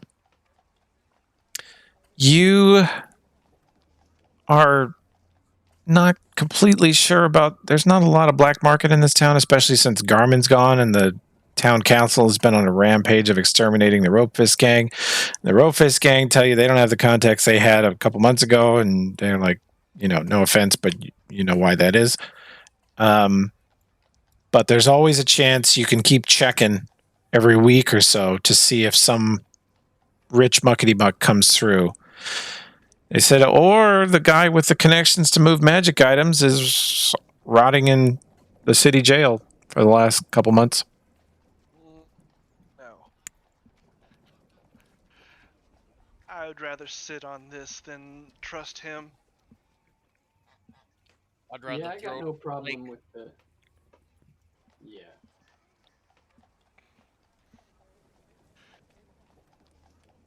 All right, so just the rest of it, I guess, for now. Okay. Are we pretty sure we have the prices corrected? Is there any other we need to fix? I don't think we're selling everything in there. I mean, I don't Oh, think we're okay. selling the arc Yeah. rifle. No, Yeah, not the arc rifle. Probably not the 6-shooter. Are we selling the 6-shooter? I think. I really I don't know. need it. Yeah, we'll sell that one. What about the auto grapple gun? Come on. We got a That- pit master. that's We got to pretty drag cool. people into it. I do like that. I just don't know who's gonna use it. Yeah. Oh, I can use it. It's a question of carrying it. The problem. You have to put down your grenade launcher. Yeah, I already got a big boy here on my back. You know, I want to keep it, but Let's keep it, man. We keep it in the party barge. Just for fun. all We right. go hunting with it. Sure, we'll keep that. The arc rifle. I think that's it under weapons. I mean, you have the emergency raft in the wagon. The daggers still only say 2. Yep, you're right. Which Masterwork daggers? Daggers. Masterwork daggers. Masterwork daggers. Let me correct those. Because Okay. since they're Let's master. go with the monogram PJs. You're Anything- getting rid of the monogram PJs? Yeah. I Okay. can't imagine any use for those. Joram pays you full price for them. Nice. And he removes the patch, so they no longer say Califaso family sigil on them. He says, "Ooh, silk pajamas. When you get to my age, you'll understand." Do we want to sell the emergency raft? Yes. Okay. And probably the emergency shelter. Although we won't get anywhere near full price for that. I think we should hold on to the emergency shelter. That can be useful. Think so? Okay. Yeah. How about these Yeah, we got room in the data barge. jacks? Yeah, Oh. that's true. We have Okay. the barge. Are you guys able to put gold in this thing, or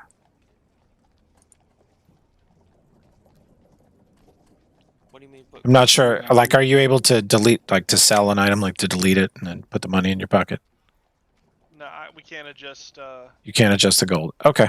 gold in the barge now. Okay. Masterwork daggers. Then there's 2 of them. That's going to be 300 gold. Okay. Scimitar masterwork. That's going to be another 150.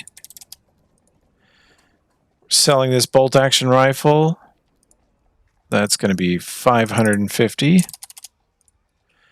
someone keeping a tally, or am I supposed to be? He's adding it to the gold in the barge. Oh, okay, cool, perfect. This rifle's worth quite a bit.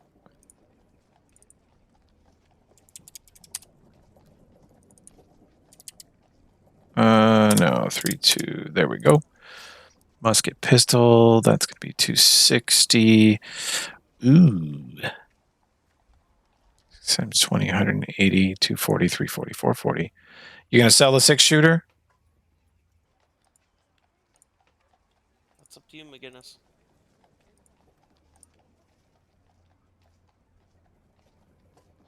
He went okay. 640. I think he wanted to sell it. Yeah, he's 740. Okay, we're at 2,000. We sold the PJs. We're probably gonna hold on to the data jacks because I remember Eldrin wanted to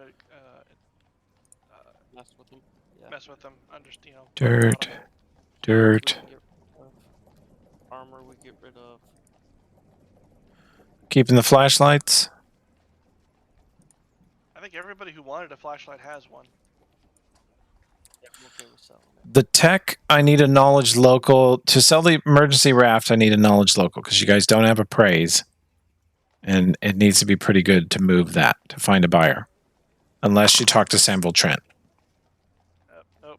I am just rolling horrible. Who's Samville Trent? The He's Technic League. Technic League. Yeah. Oh, fuck that guy. That's what Nomcats. Jesus. I'm rolling horrible. Yes, Holy you are. hell. Blood-soaked VR helmet. That's not worth very much. By the way, there's supposed to be a VR helmet in there. It disappeared somewhere. Oh, really? Okay. Yeah. Oh, the one you had. The one I stole from downstairs. When I started getting heavy, I left it in the barge. Okay. And we're not selling that because that could become useful later. Okay. It's in there. All right. All right. You have to roll anything to sell that. 15 to sell the raft. 17 to sell the flashlight. You find a buyer for the flashlight for 1,000. It's better than nothing. Yeah, I'll take. Okay. And not that I tell this guy, but we've been finding them all over the place, so we can find more. Yeah. The emergency shelter, you would have to roll amazing knowledge local. Give it a try. No, we're keeping that. Oh, keeping it. Okay. The breast We're gonna be doing a lot of cross country traveling here. That might come in handy. breastplate. Breastplate, you get 600 for, easy peasy. This heavy steel shield is worth way more than this. It's worth 1,020. And we're selling this plus one heavy. Yeah, Ulfred's is better, or it's the same, but it has the compartment. So that's an easy 500. I think wouldn't those would be higher too, because it's masterwork to anything is automatically plus 300, isn't it? Oh, the armors, yes. This armor is masterwork chain shirts, 160. So 4430, 4530. Oops. 4530. Studded leather. That's also going to be worth a little bit. I think we trashed the goo tubes, and I have absolutely no idea why we have them. They're food. No, they're empty. Oh, they're empty goo tubes. Yeah. I don't know why those are there. I think quite literally, Eldrin took everything out of that troll's chest. He may have. and just He dumped he it in the may barge. have. Yeah. There's Gold bars, silver bars, you get 100% of their gold value if you want rid of them.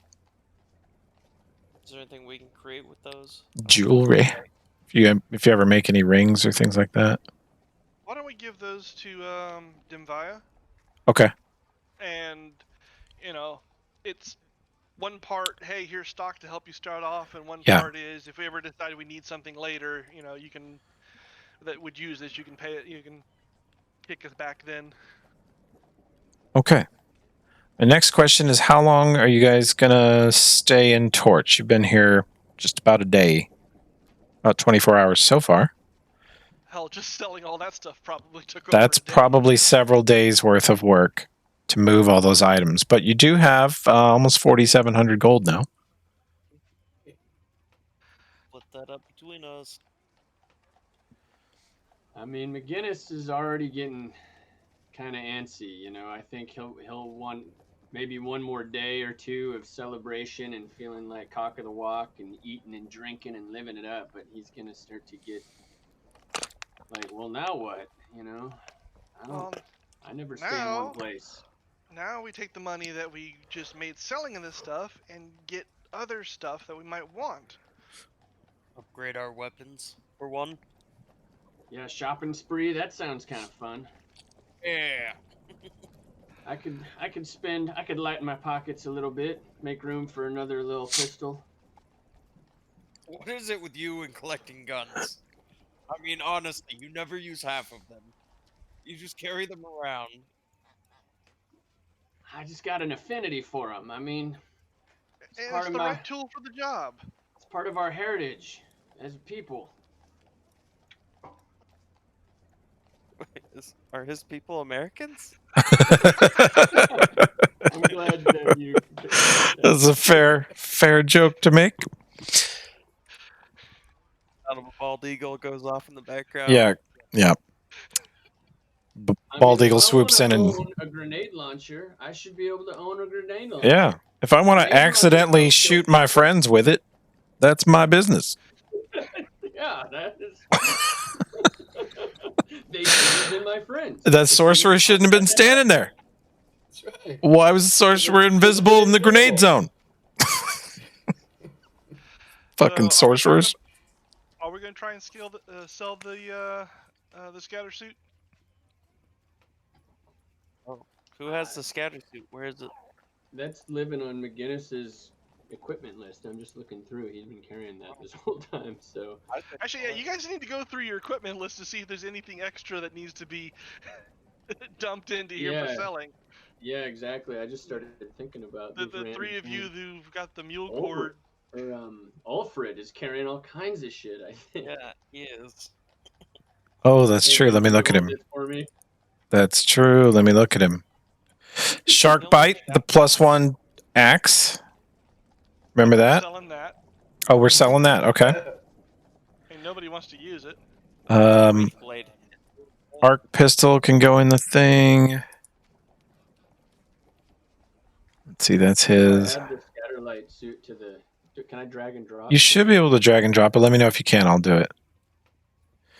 Ulfred is carrying 12 goo tubes. Poor man. You guys have. He's carrying so much shit. Oh, man. Don't ever let me fireball your dwarf. He has many grenades on him. Yes, because McGinnis had too many guns and he couldn't carry them. Yep. Yeah, my pockets were full. For some reason, your dwarven cleric has a composite longbow that I don't think he can even fire. I'm going to put that in the. He's holding on to it. Yeah. He really, Because that was Tokala's bow, and then he got bleeder. he really did get stuck holding a ton of shit. Okay. All right. Roll me a knowledge local. We'll see if you can find a buyer for shark bite. This would be much easier. There's plenty of barbarians in Numeria. It's a good axe for any barbarian. Good luck blessing here. Ooh. Save that one. Okay. Okay. Going. Shark bite sold for 4,000 gold. Oh. Yeah, I'm glad you spoke up there, Alfred. You're going to sell the party's. On that thing for? You're going to sell the party's only ghost touch weapon. Just saying. I'm not sure. I'm just asking people, do you want to sell it? We can hold on to that one. Composite longbow. We're selling that. This is actually worth more than this. It's worth 2,000. Okay, composite longbow +1. Sell, right? Yep. Okay. Okay. You guys are at 10,000 gold. Do you have anything else you want to dump, McGinnis? I mean, I don't see anything. you sure you don't want to dump some of those guns? I was gonna Well. say, standing there holding a bunch of guns behind his back. I can't think of anything. I've not really carried that much, guys. Here's what I. Oh yeah, I guess I can. I got a masterwork revolver but I figured he just dropped that ages ago, actually, because. Your starter gun or whatever stuff like that is not worth that much. The revolver that you had is worth a decent amount. Oh yeah, that's different, right? Yeah, Yeah, let me throw that in there. You also have the silence revolver from the Catman, which is a weird weapon, difficult to sell. But yeah, stunk. you also have a flintlock pistol still for no real reason. You have so much shit. God, what are you doing? You have plastic explosives and multiple grenades and like 7 guns. If I ever fireball you, you better not fail your save. Oh man. You are going to go up like a Roman candle. There'll be a crater named McGinnis. You guys seen I'm Gonna Get You, Sucker? Yes. Hayes' character? Yes, pretty much. All his guns go off at once. Yep. Mm-hmm. Don't let that happen to you. This silenced pistol. I mean, it's pretty cool, but I guess we don't really sneak around too much, do we? I do, but We do, and you are never able to help because you never have anything quiet. Why haven't you been using that? Well, it doesn't hurt as much. Ugh. He just rolls his eyes with Guinness. This coming from the man who wields a fucking loud ass chainsaw now. You're right. Everything's different now. There is only one way, and it is the loud way.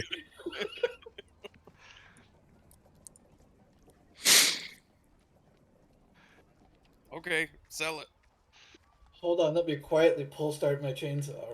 That's no. This is modern. It's button push. Yeah, baby. Yeah, if it was that complicated to start, he wouldn't be able to start it. I would have thrown it away.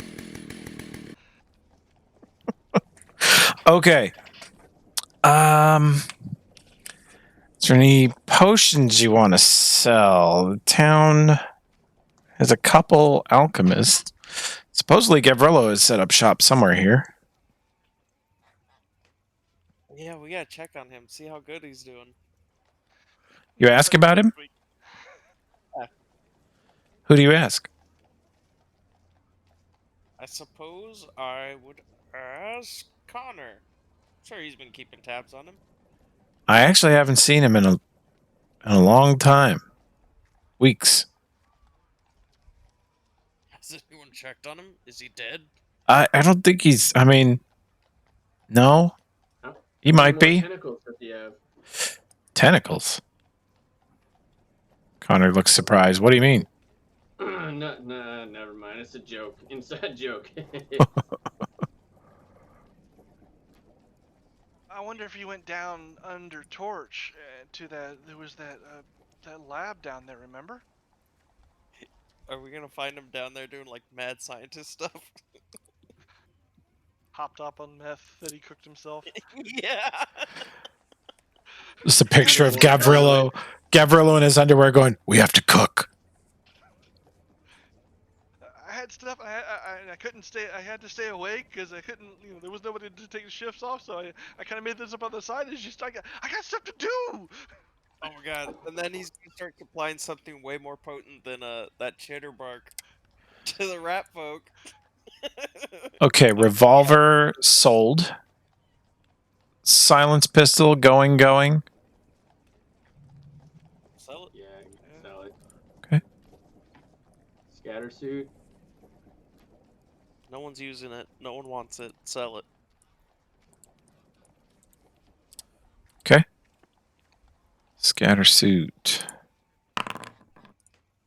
18 for that one. Yep, you move it. You're up to 10,370.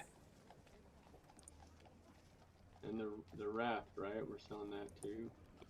I tried, but I couldn't find a buyer for it. Oh, okay. Oddly enough, in a country that is completely landlocked, pretty much, and is a desert, It's a collector's item. It's a real novelty. I mean, it's a real conversation piece. you have smelled and drank more of the water in this town than anybody. You know that nobody wants to go boating on this little pond. I was gonna say we're in the only town with a water feature. How is this not selling? Because the water smells like rotten eggs and tastes like metal. Well, the good news is we have a pool. We can use it on our pool. Oh, yeah, we could put the pool in the house if you want, and then you could put your raft in there. It'll pretty much fill it. Yeah, given the size of that pool, I think that's less of a pool and more of a large bathtub. So I think it'd be rapid for the whole. You guys get the mental image of Tokala putting on a swimsuit, climbing into the center of the pool, and pulling a ripcord on the expandable raft. It immediately expands to its full 15-foot length, blasting him out the second floor window into the yard. Which immediately bounces back up and says, "Let's do that again." He runs up the wall in his fancy boots. Hell yeah. Okay. Silence pistol moved. Keeping the arc pistol because Denvaya thinks she can repair the arc rifle with parts from it. Sweet. Yeah. All right. The first week of crafting is what she needs to potentially disguise the ring. Then it will be a knowledge local check to find a buyer. All right.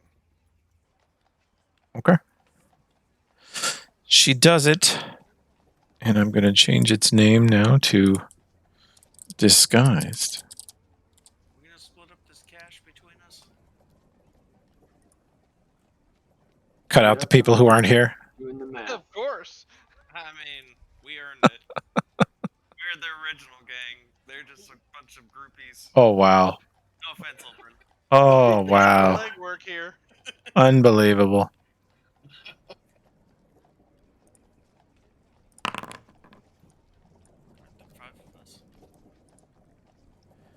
All right. It's a very well disguised ring. Nomcath, roll me your knowledge local to try and find a buyer for this incredibly hot ring that belongs to the prince of a nearby country who has probably been killed here. I assume by now that Tokala doesn't have the luck. You're right. I gotta reroll for religion. See what I get. Oh, yeah. Several days have passed. Okay.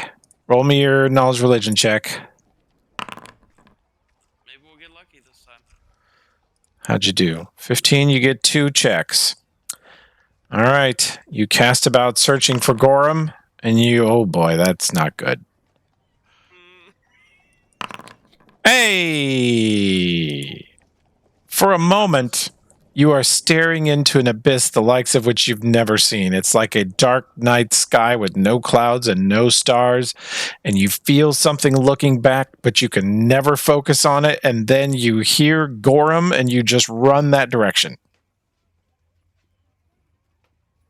Sorry, Nomcath. I tried. That's fine.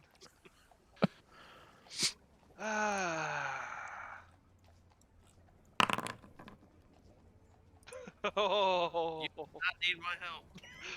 Nice. I almost took 10 on that. All right. You find a buyer. Let's see. This thing has a decent inherent value. Oh, yeah. Okay. Nomcath moves it to a very wealthy local man for 7,000 gold. Hey. May he never find out who it really belongs to. And hopefully the family never casts, locate object. Well, it's no longer the same object. Changed. It kind of is, though. Spell-wise.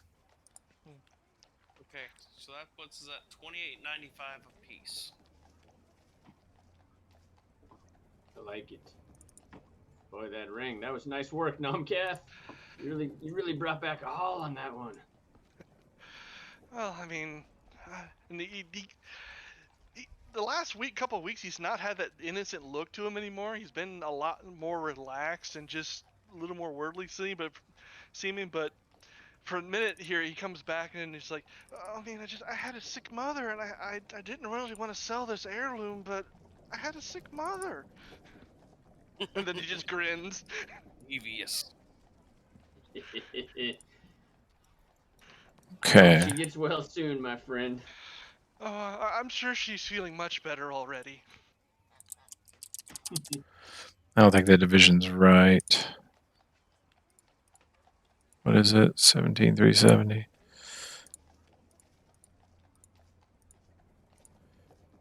No, it works 6 ways. It's good. Yeah. Okay. I was afraid it was counting the observer and shorting you guys. The observer does not need a cut. The observer's made some really clutch rolls on my behalf, though. That's true. It has, because we always accidentally roll for it. Yep. So how much is it? It was $28.95. $28.95 each. Yeah. So how much do I have to pay Dinbaya to fix the bone saw? Adding Dolga's pieces to it.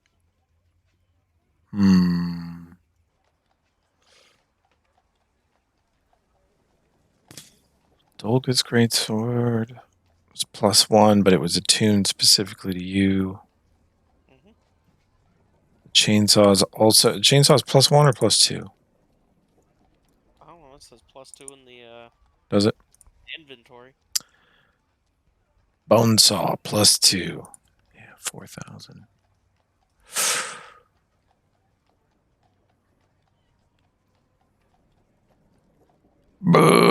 Well,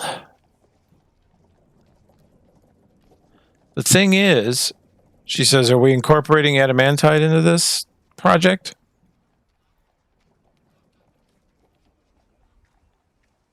Possibly. Is it going to cost more?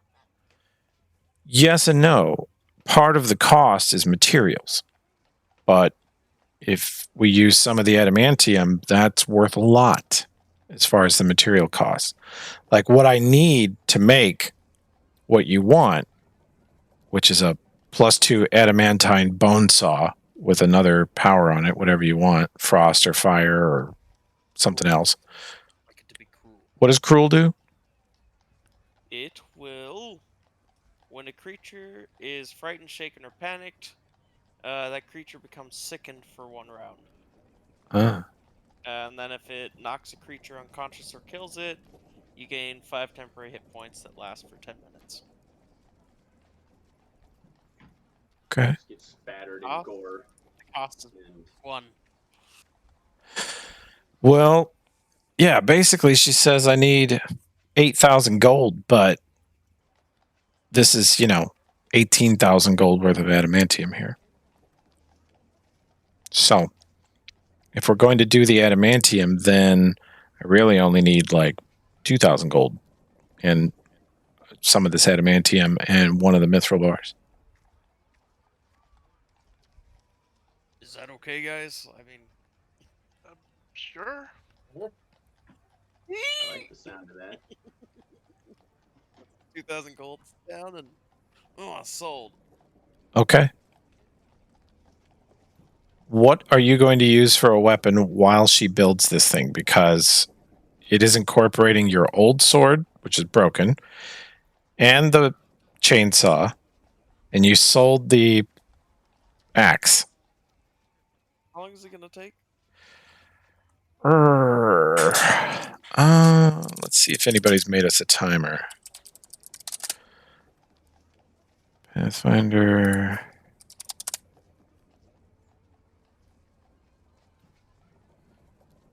Crafting calculator. Blade? That's what I was thinking.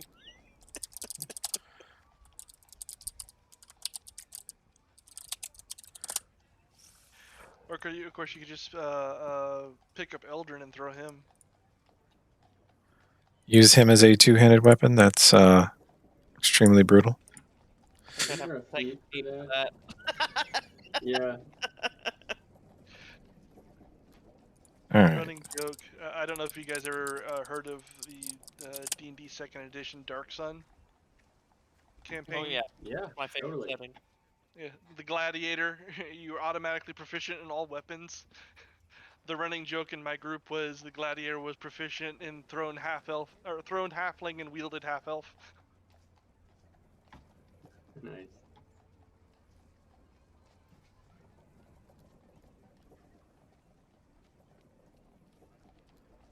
Oh, good lord. So, Call, you think you're looking at? She says weeks, according to the Pathfinder rules. It's like years, but we're not going to do that. It's going to be weeks. I'll figure out how much. That's the one thing I never liked about Pathfinder. They highly discourage players making shit. Well, two things there. I think that's too harsh. Like it discourages you guys, like you said, it discourages you from using this whole aspect of the game. And two, you're not going to make it. The NPC, your friend, is going to make it for you. She's going to work on it 12 hours a day until it's done. While you do other things.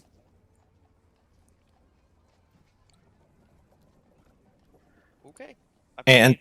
And Tokala, you've got the materials to Dinvaya. You've given her both of the other weapons, and she looks at you and looks around the room, grabs a masterwork greatsword off the wall that Dolga made, and tosses it to you.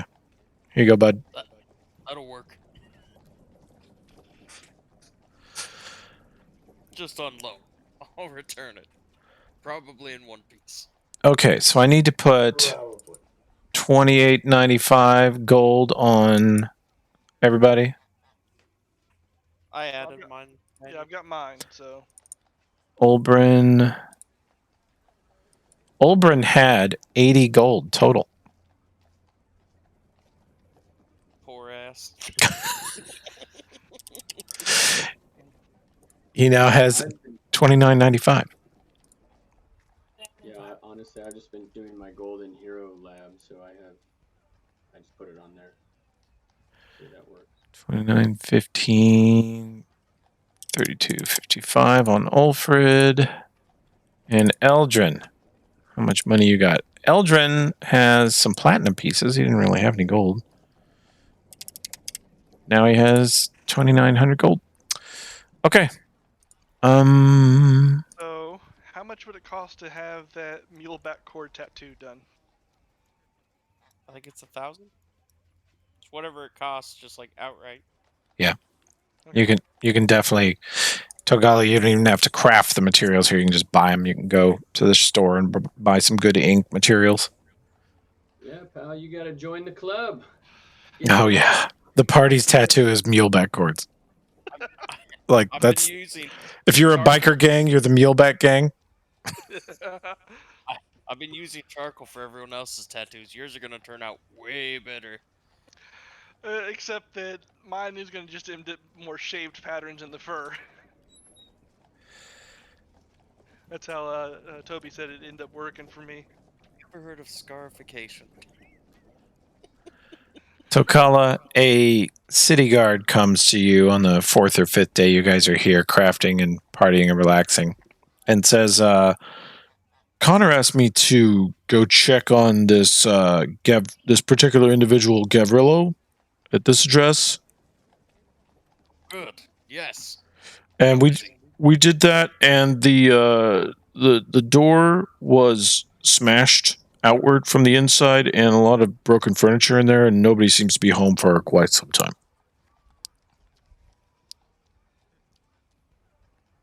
What do you guys think? Should we investigate? Well, I mean, yeah. Broken outward, you say? You want to go have a look yourselves? Yeah. Oh, brother. Okay. Definitely.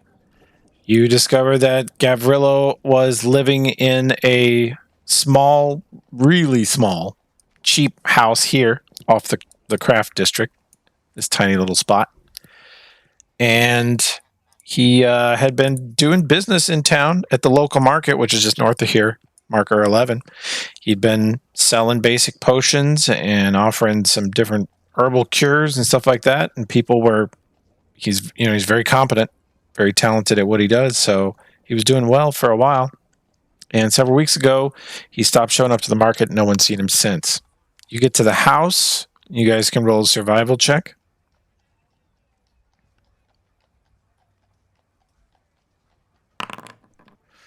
That's very good.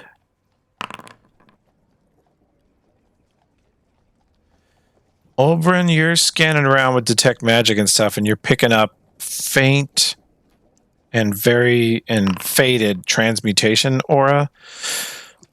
Nomcath and McGinnis, to call you don't see shit. Nomcath and McGinnis put together kind of a strange scene here where it looks like there's signs of a struggle, like smashed furniture, maybe a wrestling match between two strong individuals.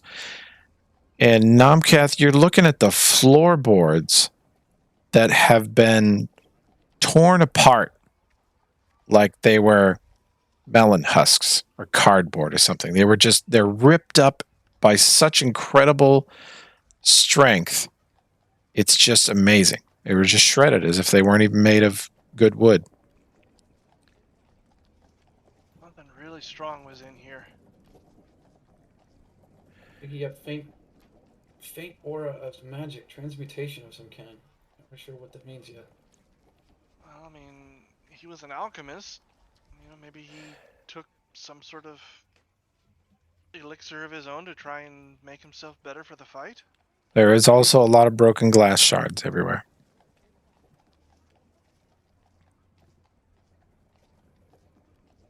Yeah, it looks like maybe one of his little experiments didn't quite turn out the way it was intended.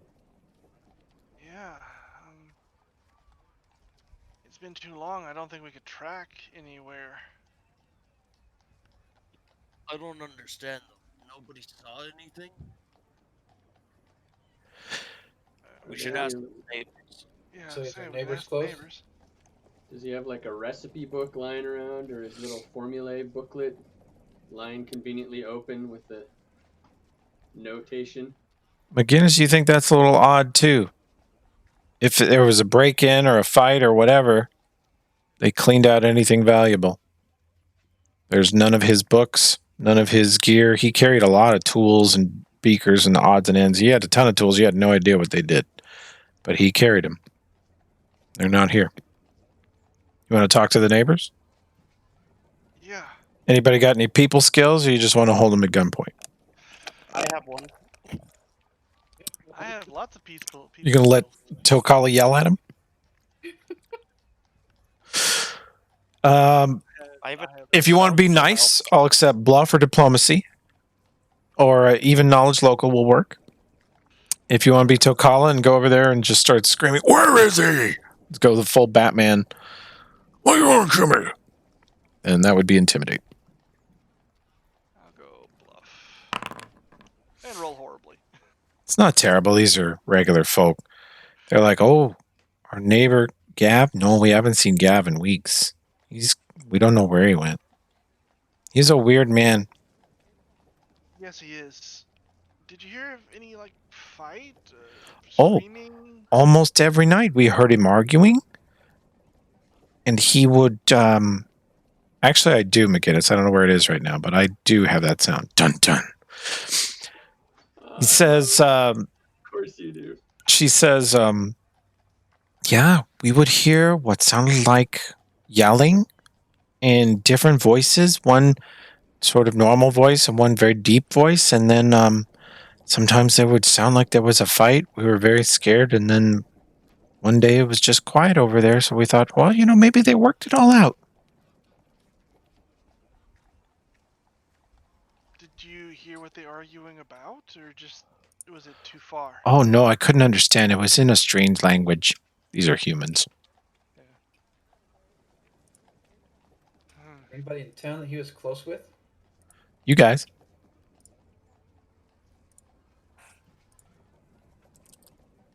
This is very strange. Thank you very much for your help. Oh, sure. we're the prime suspects. It could have been any one of us.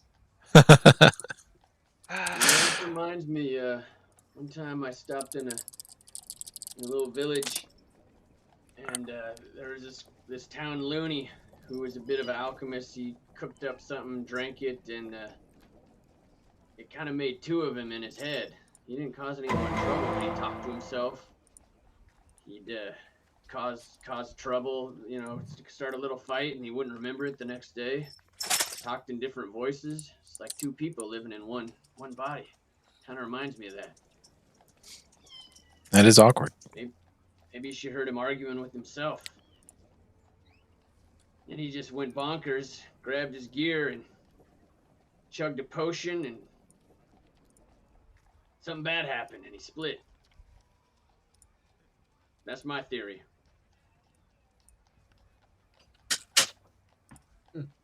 Too smart for his own good, cooking up too much goofy concoctions. What kind of magic was this guy into? Is he into summoning things? I don't. It's hard to say. He was. Last I saw, he grew a tentacle out of his midsection, and well, after that, I was kind of didn't know what to believe. What in the world caused that? Did you guys run into something in your earlier adventures down here? Yeah, some weird plant people. Things. He and Tokala both got pretty sick from it. We barely got out to a place where we could get them cured in time. Maybe he wasn't cured. Maybe he's still infected somehow. That could very well be. The thing is, the plant things didn't talk to us. She mentioned a deep voice.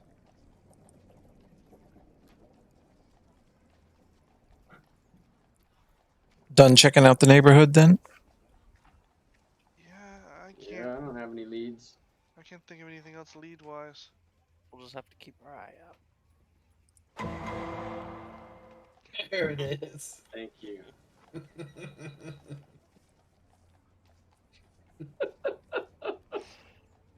Ask and you shall receive. Yeah. Man, I wonder who designed that and if they get 10 cents every time it's played. If they're smart, they do. I sure hope so. They deserve it. Show designer, someone who worked on just the show, and they got paid $20 for that day. That's all they get for it. All right. See, probably exactly what happened.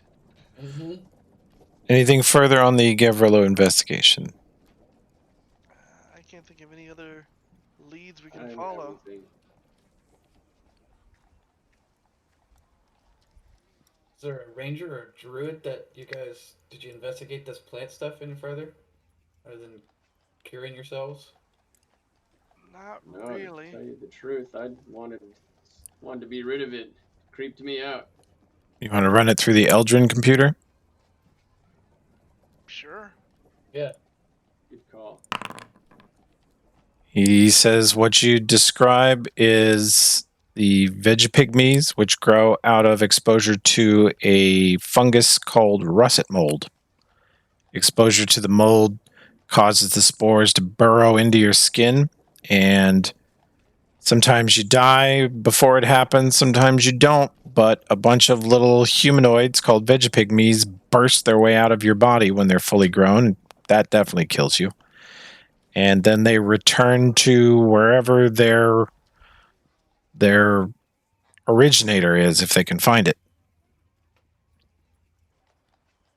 Well, that sounds bad. I mean, we didn't see any like gore or anything like that. Nothing burst out. That would have been plainly evident. I mean, That's true.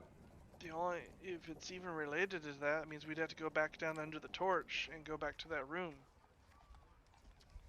Did you say something erupted from the floorboards? No, it was just they were torn up like something really strong. Had just Was- ripped them up. Like, they Is it were or was it busted. okay? Was it like impacts, like big fists coming down and hitting it, or something jumping on it, or more claw kind of ripped up kind of thing? It was as if 100 years of tree roots growing through it happened in a split second. So it is like erupted from the underside. All sides. It seemed to split it, just something powerful just shredded it. Not stomped on it, not pulled it up, not pushed it down, just tore through it, grabbed a hold of it, and crushed it. Okay. So the floor is just sort of splintered into jagged little pieces in several places. That is mighty confounding. We could go back under and back to that room to see if he's there. If they go back to their originator. Oh, hell, I'm not going back down there.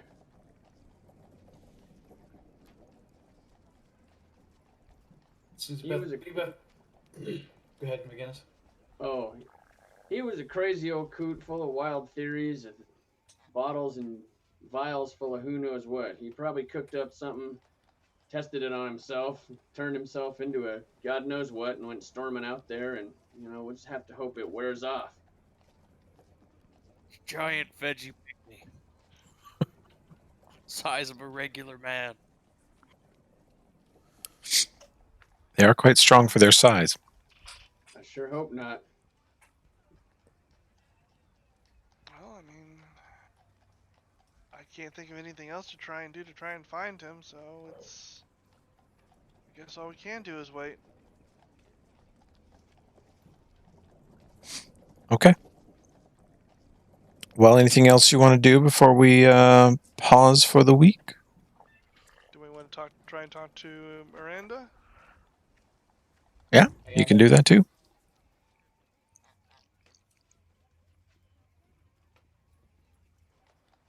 Miranda, I mean, no, he's gonna. Yeah, I mean, I don't think McGinnis cares too much. She's kind of already moving on, but certainly if you want to get a little info, he'll go along. We might be able to find out more about what Hellions' plans were. Remember, my cousin's note said he was preparing for a war with his father and searching for his sister. I wish you had not reminded me of that. Maybe more gods for you to slay, Godslayer. Uh-oh. Boy, are they going to be pissed. Who you gonna call?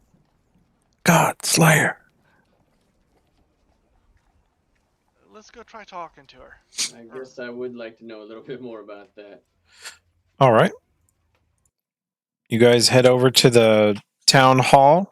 The guards nod and let you right past and straight through the back hallways, downstairs, underneath, into the dungeons. You pass a bunch of low security cells that mostly have, actually, they're not there anymore, a couple of rope fist thugs in there, a couple of drunks in the drunk tank.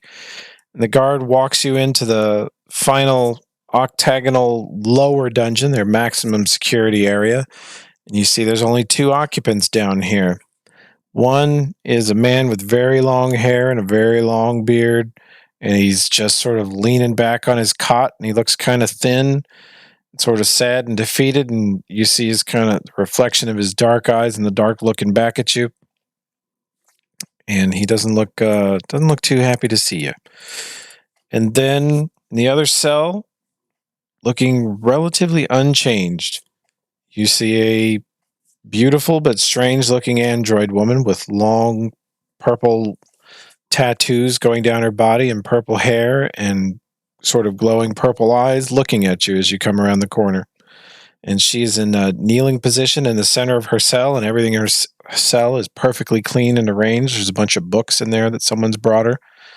Her tray from eating whatever meal they gave her is clean and perfectly arranged on the floor next to her.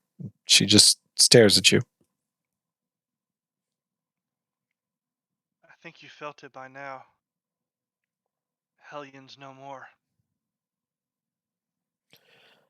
She looks at you and nods, and she looks past you to McGinnis, and she says, "You killed him."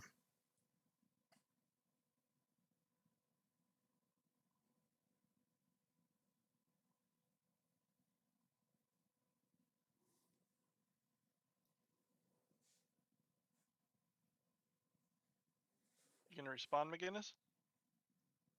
He might be AFK again. Or his mic might have crapped out. That too. Safe to say he may not have much to say in response to that. Yeah, I think he's having mic trouble, or just something came up. It's no problem, man. Don't worry about it. She's just pointing out that you're the God Slayer and all. But she says, she turns to look at all of you, and she looks at Takala for a moment, and she says, "You have his mark upon you as well." Not by my choice. "It rarely is," she says. We'd like more information. Ask away. I had information saying that he was preparing for a war against his father and searching for his sister. True. He's obsessed with that. Who are these beings? She says, "How much do you understand about constructs and robots?" His tail kind of twitches. They're created, usually by magic. She says, I've seen ones with mind of their own before, but these things have been different. She says, "Anywhere else in this world, you would be right. Absolutely right. But in Numeria, they're not created by magic. I was not created by magic. But the same skill and the same techniques that were used to create Hellion were used to create me and your friend Morgana thousands of years ago."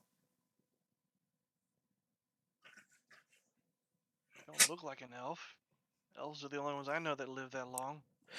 She says, I've been alive for 7 years. My body has existed for eons. That doesn't make any sense. She says, I know. Hellion is not an android, though.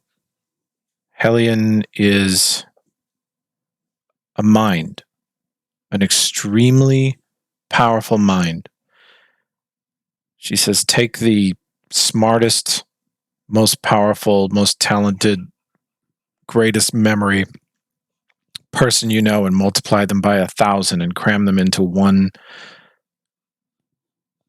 head. And that is what Hellion is.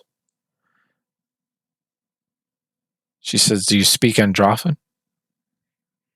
In kind of halting a little. She says, Hellion is a copy. The Androphan word is copy of his father. And if you thought Hellion was troublesome and terrifying, his father is worse. And I assume his sister is another copy? No. From what little Hellion knew, is all I know. This father became a god or a celestial being. I know not how, but it did. It is both construct and god at once. Infinitely capable, immortal, powerful, knowledgeable, and yet fearful, distrustful, full of hate for organic life, such as you. And it understood divinity and even attained it on a limited level.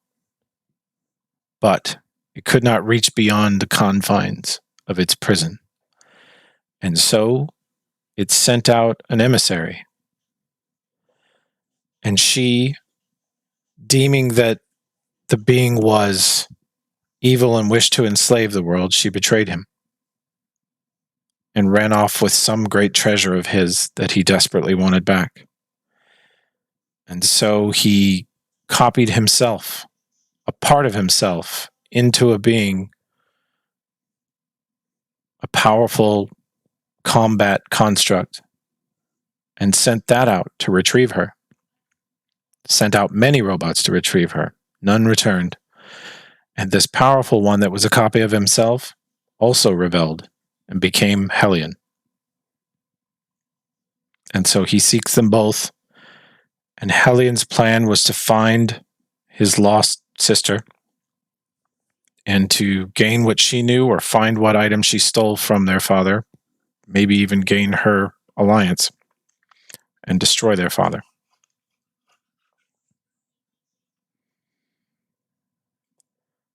The idea of something as bad as Hellion rebelling against a father that is even worse. I'm not sure I can comprehend just how bad this father figure is. She says, I don't know exactly where or how the father is, but I know that Hellion's limitations were in restraint, in subtlety, in a long-term goal. Hellion was angry, wanted power, and wanted to take over. She says, I don't know if you discovered this, but there is a gigantic machine underneath Scrapwall, capable of unspeakable destruction, but very unlikely that anyone could ever repair it. But Hellion hoped we could.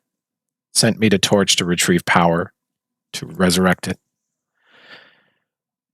Which is when you stopped me.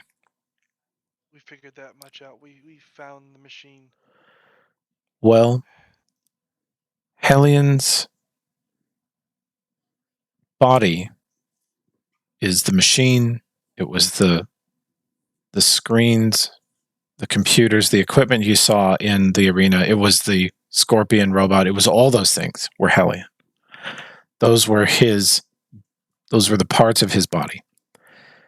And his real reach and power was the orcs, the troll, the smilers. Those were his soldiers.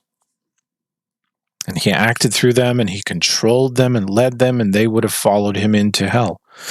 Indeed, they did. They followed him into battle against you all, and many of them lost their lives for Hellion. And I don't know much more I can say about the father, but the Technic League are his soldiers. And I don't think they know they are. She looks across the jail cell at Sandville's, still just in there, half awake, glaring out of the darkness. That's insidious. My family's had a few run-ins with the Technic League, minor soldiers at best.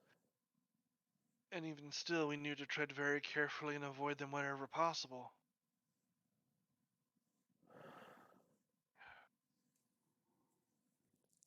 This is...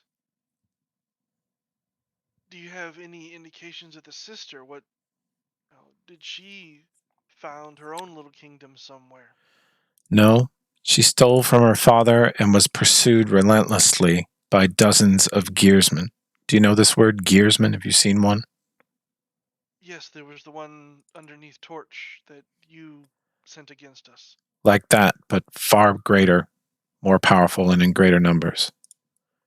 Hellion was able to discover that he believed that his sister died somewhere southwest of here. The last place she was ever seen or reported was a town called Yadenve. Can I make a... Well, I actually don't have a...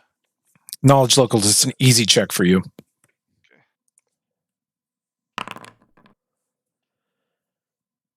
Yeah, it's a town way southwest of here. Some of your people have definitely ranged there. Don't know if Namkath ever has, but it's a town that you guys would actually almost certainly have dealt with them. Yadenve despises technology.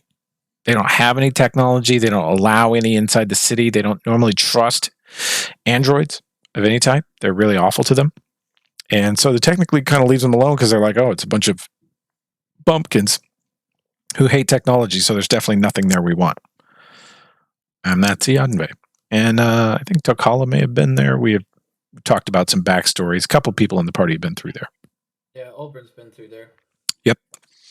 Yeah, and I think my family's goes through every once in a while, but because they're so strict about the laws and stuff like that, it's like they don't put up with our shenanigans very long, and we give them a long cool down before we come back. Right.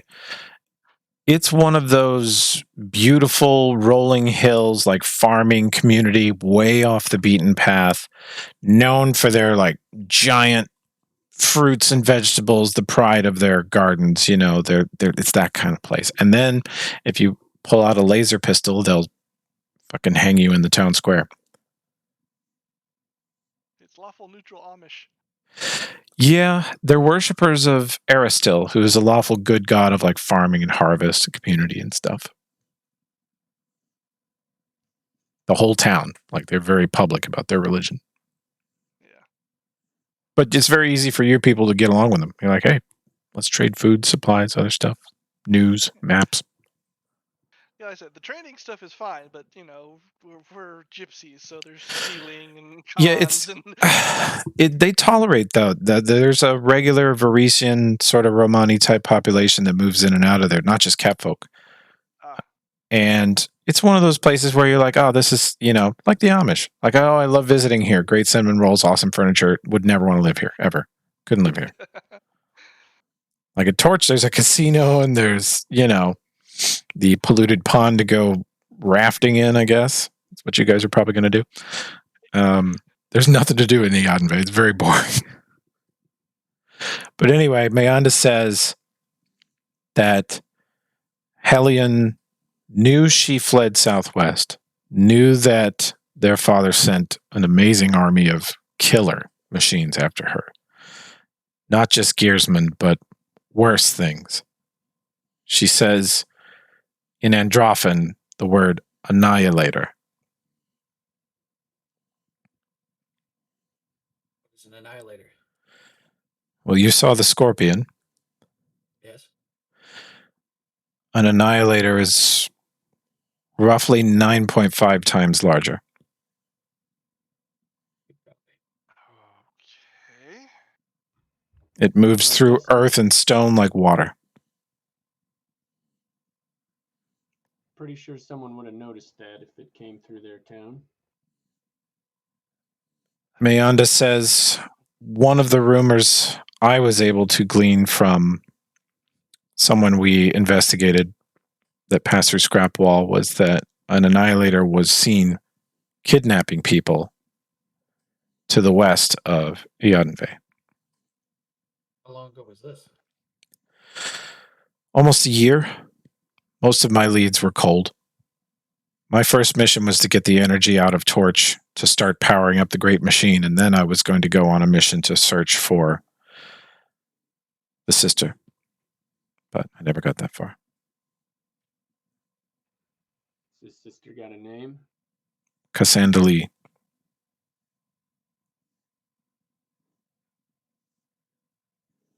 Does the father have a name? Hellion refers to him as Unity.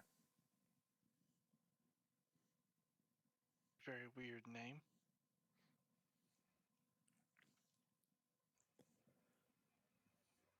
And we'll How do you pause. believe- We'll pause there in a second. You can go ahead and ask your question, Josh, but we're going to pause in a second because I know that Eldrin, he and I talked about this. He really wanted to interrogate Miranda. Yeah. Like right now, his character is just like muzzled by the fact that his player's not here, but he wants to ask Yeah. 1,000 questions. Oh yeah, Yep. I'm sure. What were you going to say? I was just gonna say, so Hellion believed that the Technic League were his soldiers. She said, that's my analysis. Hellion believes that Hellion has the same blind spots as his creator, as he is a copy. Thinks that organic beings are not a threat, but the Technic League, their entire philosophy, their strategy, what little I was able to glean from operatives of theirs that I interrogated, I think they're the father's puppets. You get the sense that whatever the Technic League's home base is, that's where Unity could be as well. Unknown. Hard to believe it could be right there underneath their noses, but and underneath a legion of powerful barbarian tribes. She says, well, I think the Technic League are Unity's puppets. And she looks at Tokala and she says, and I know the rumor is that the Black Sovereign is the Technic League's puppet. That is true. She says, then we're all in a lot of danger.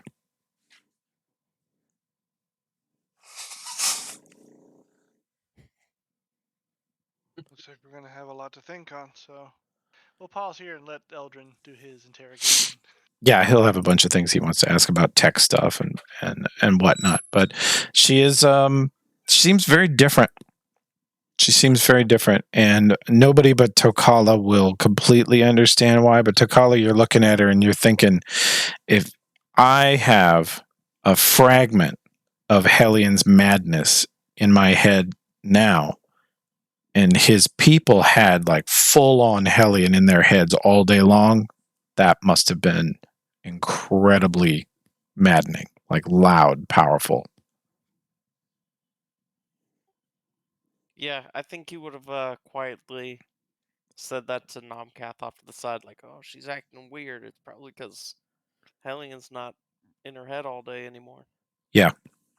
She doesn't seem nearly as intense. For once, she never really spoke to you guys before.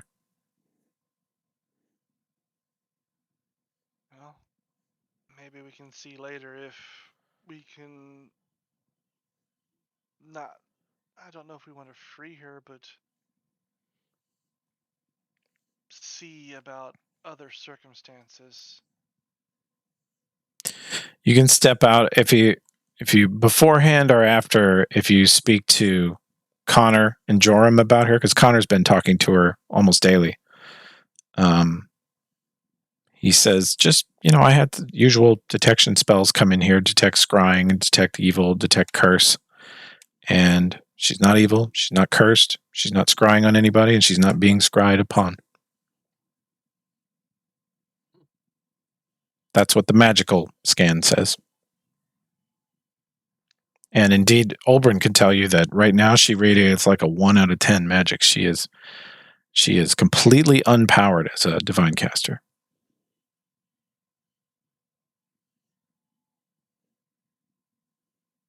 Okay. Awesome. Good session.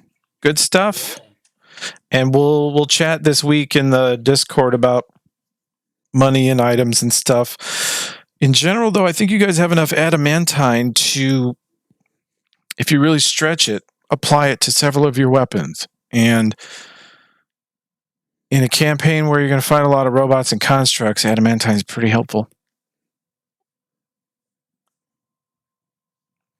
All right. See you, McGinnis. See you, McGinnis. Yeah. All right, later, people. Later. Bye. Now I just have to find on YouTube the sound of a inflatable raft automatically inflating.